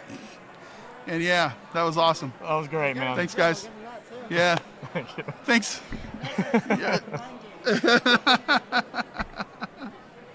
Oh, that's hilarious. This dude's gonna keep me sweaty all day long. That's right. That's right. All right, guys. On that note, we are gonna take a quick break. We're gonna go to some water. I'm gonna cool off. We'll probably grab a bite to eat. We will be back at what time do you want to come back, Kadish? It is 1 o'clock.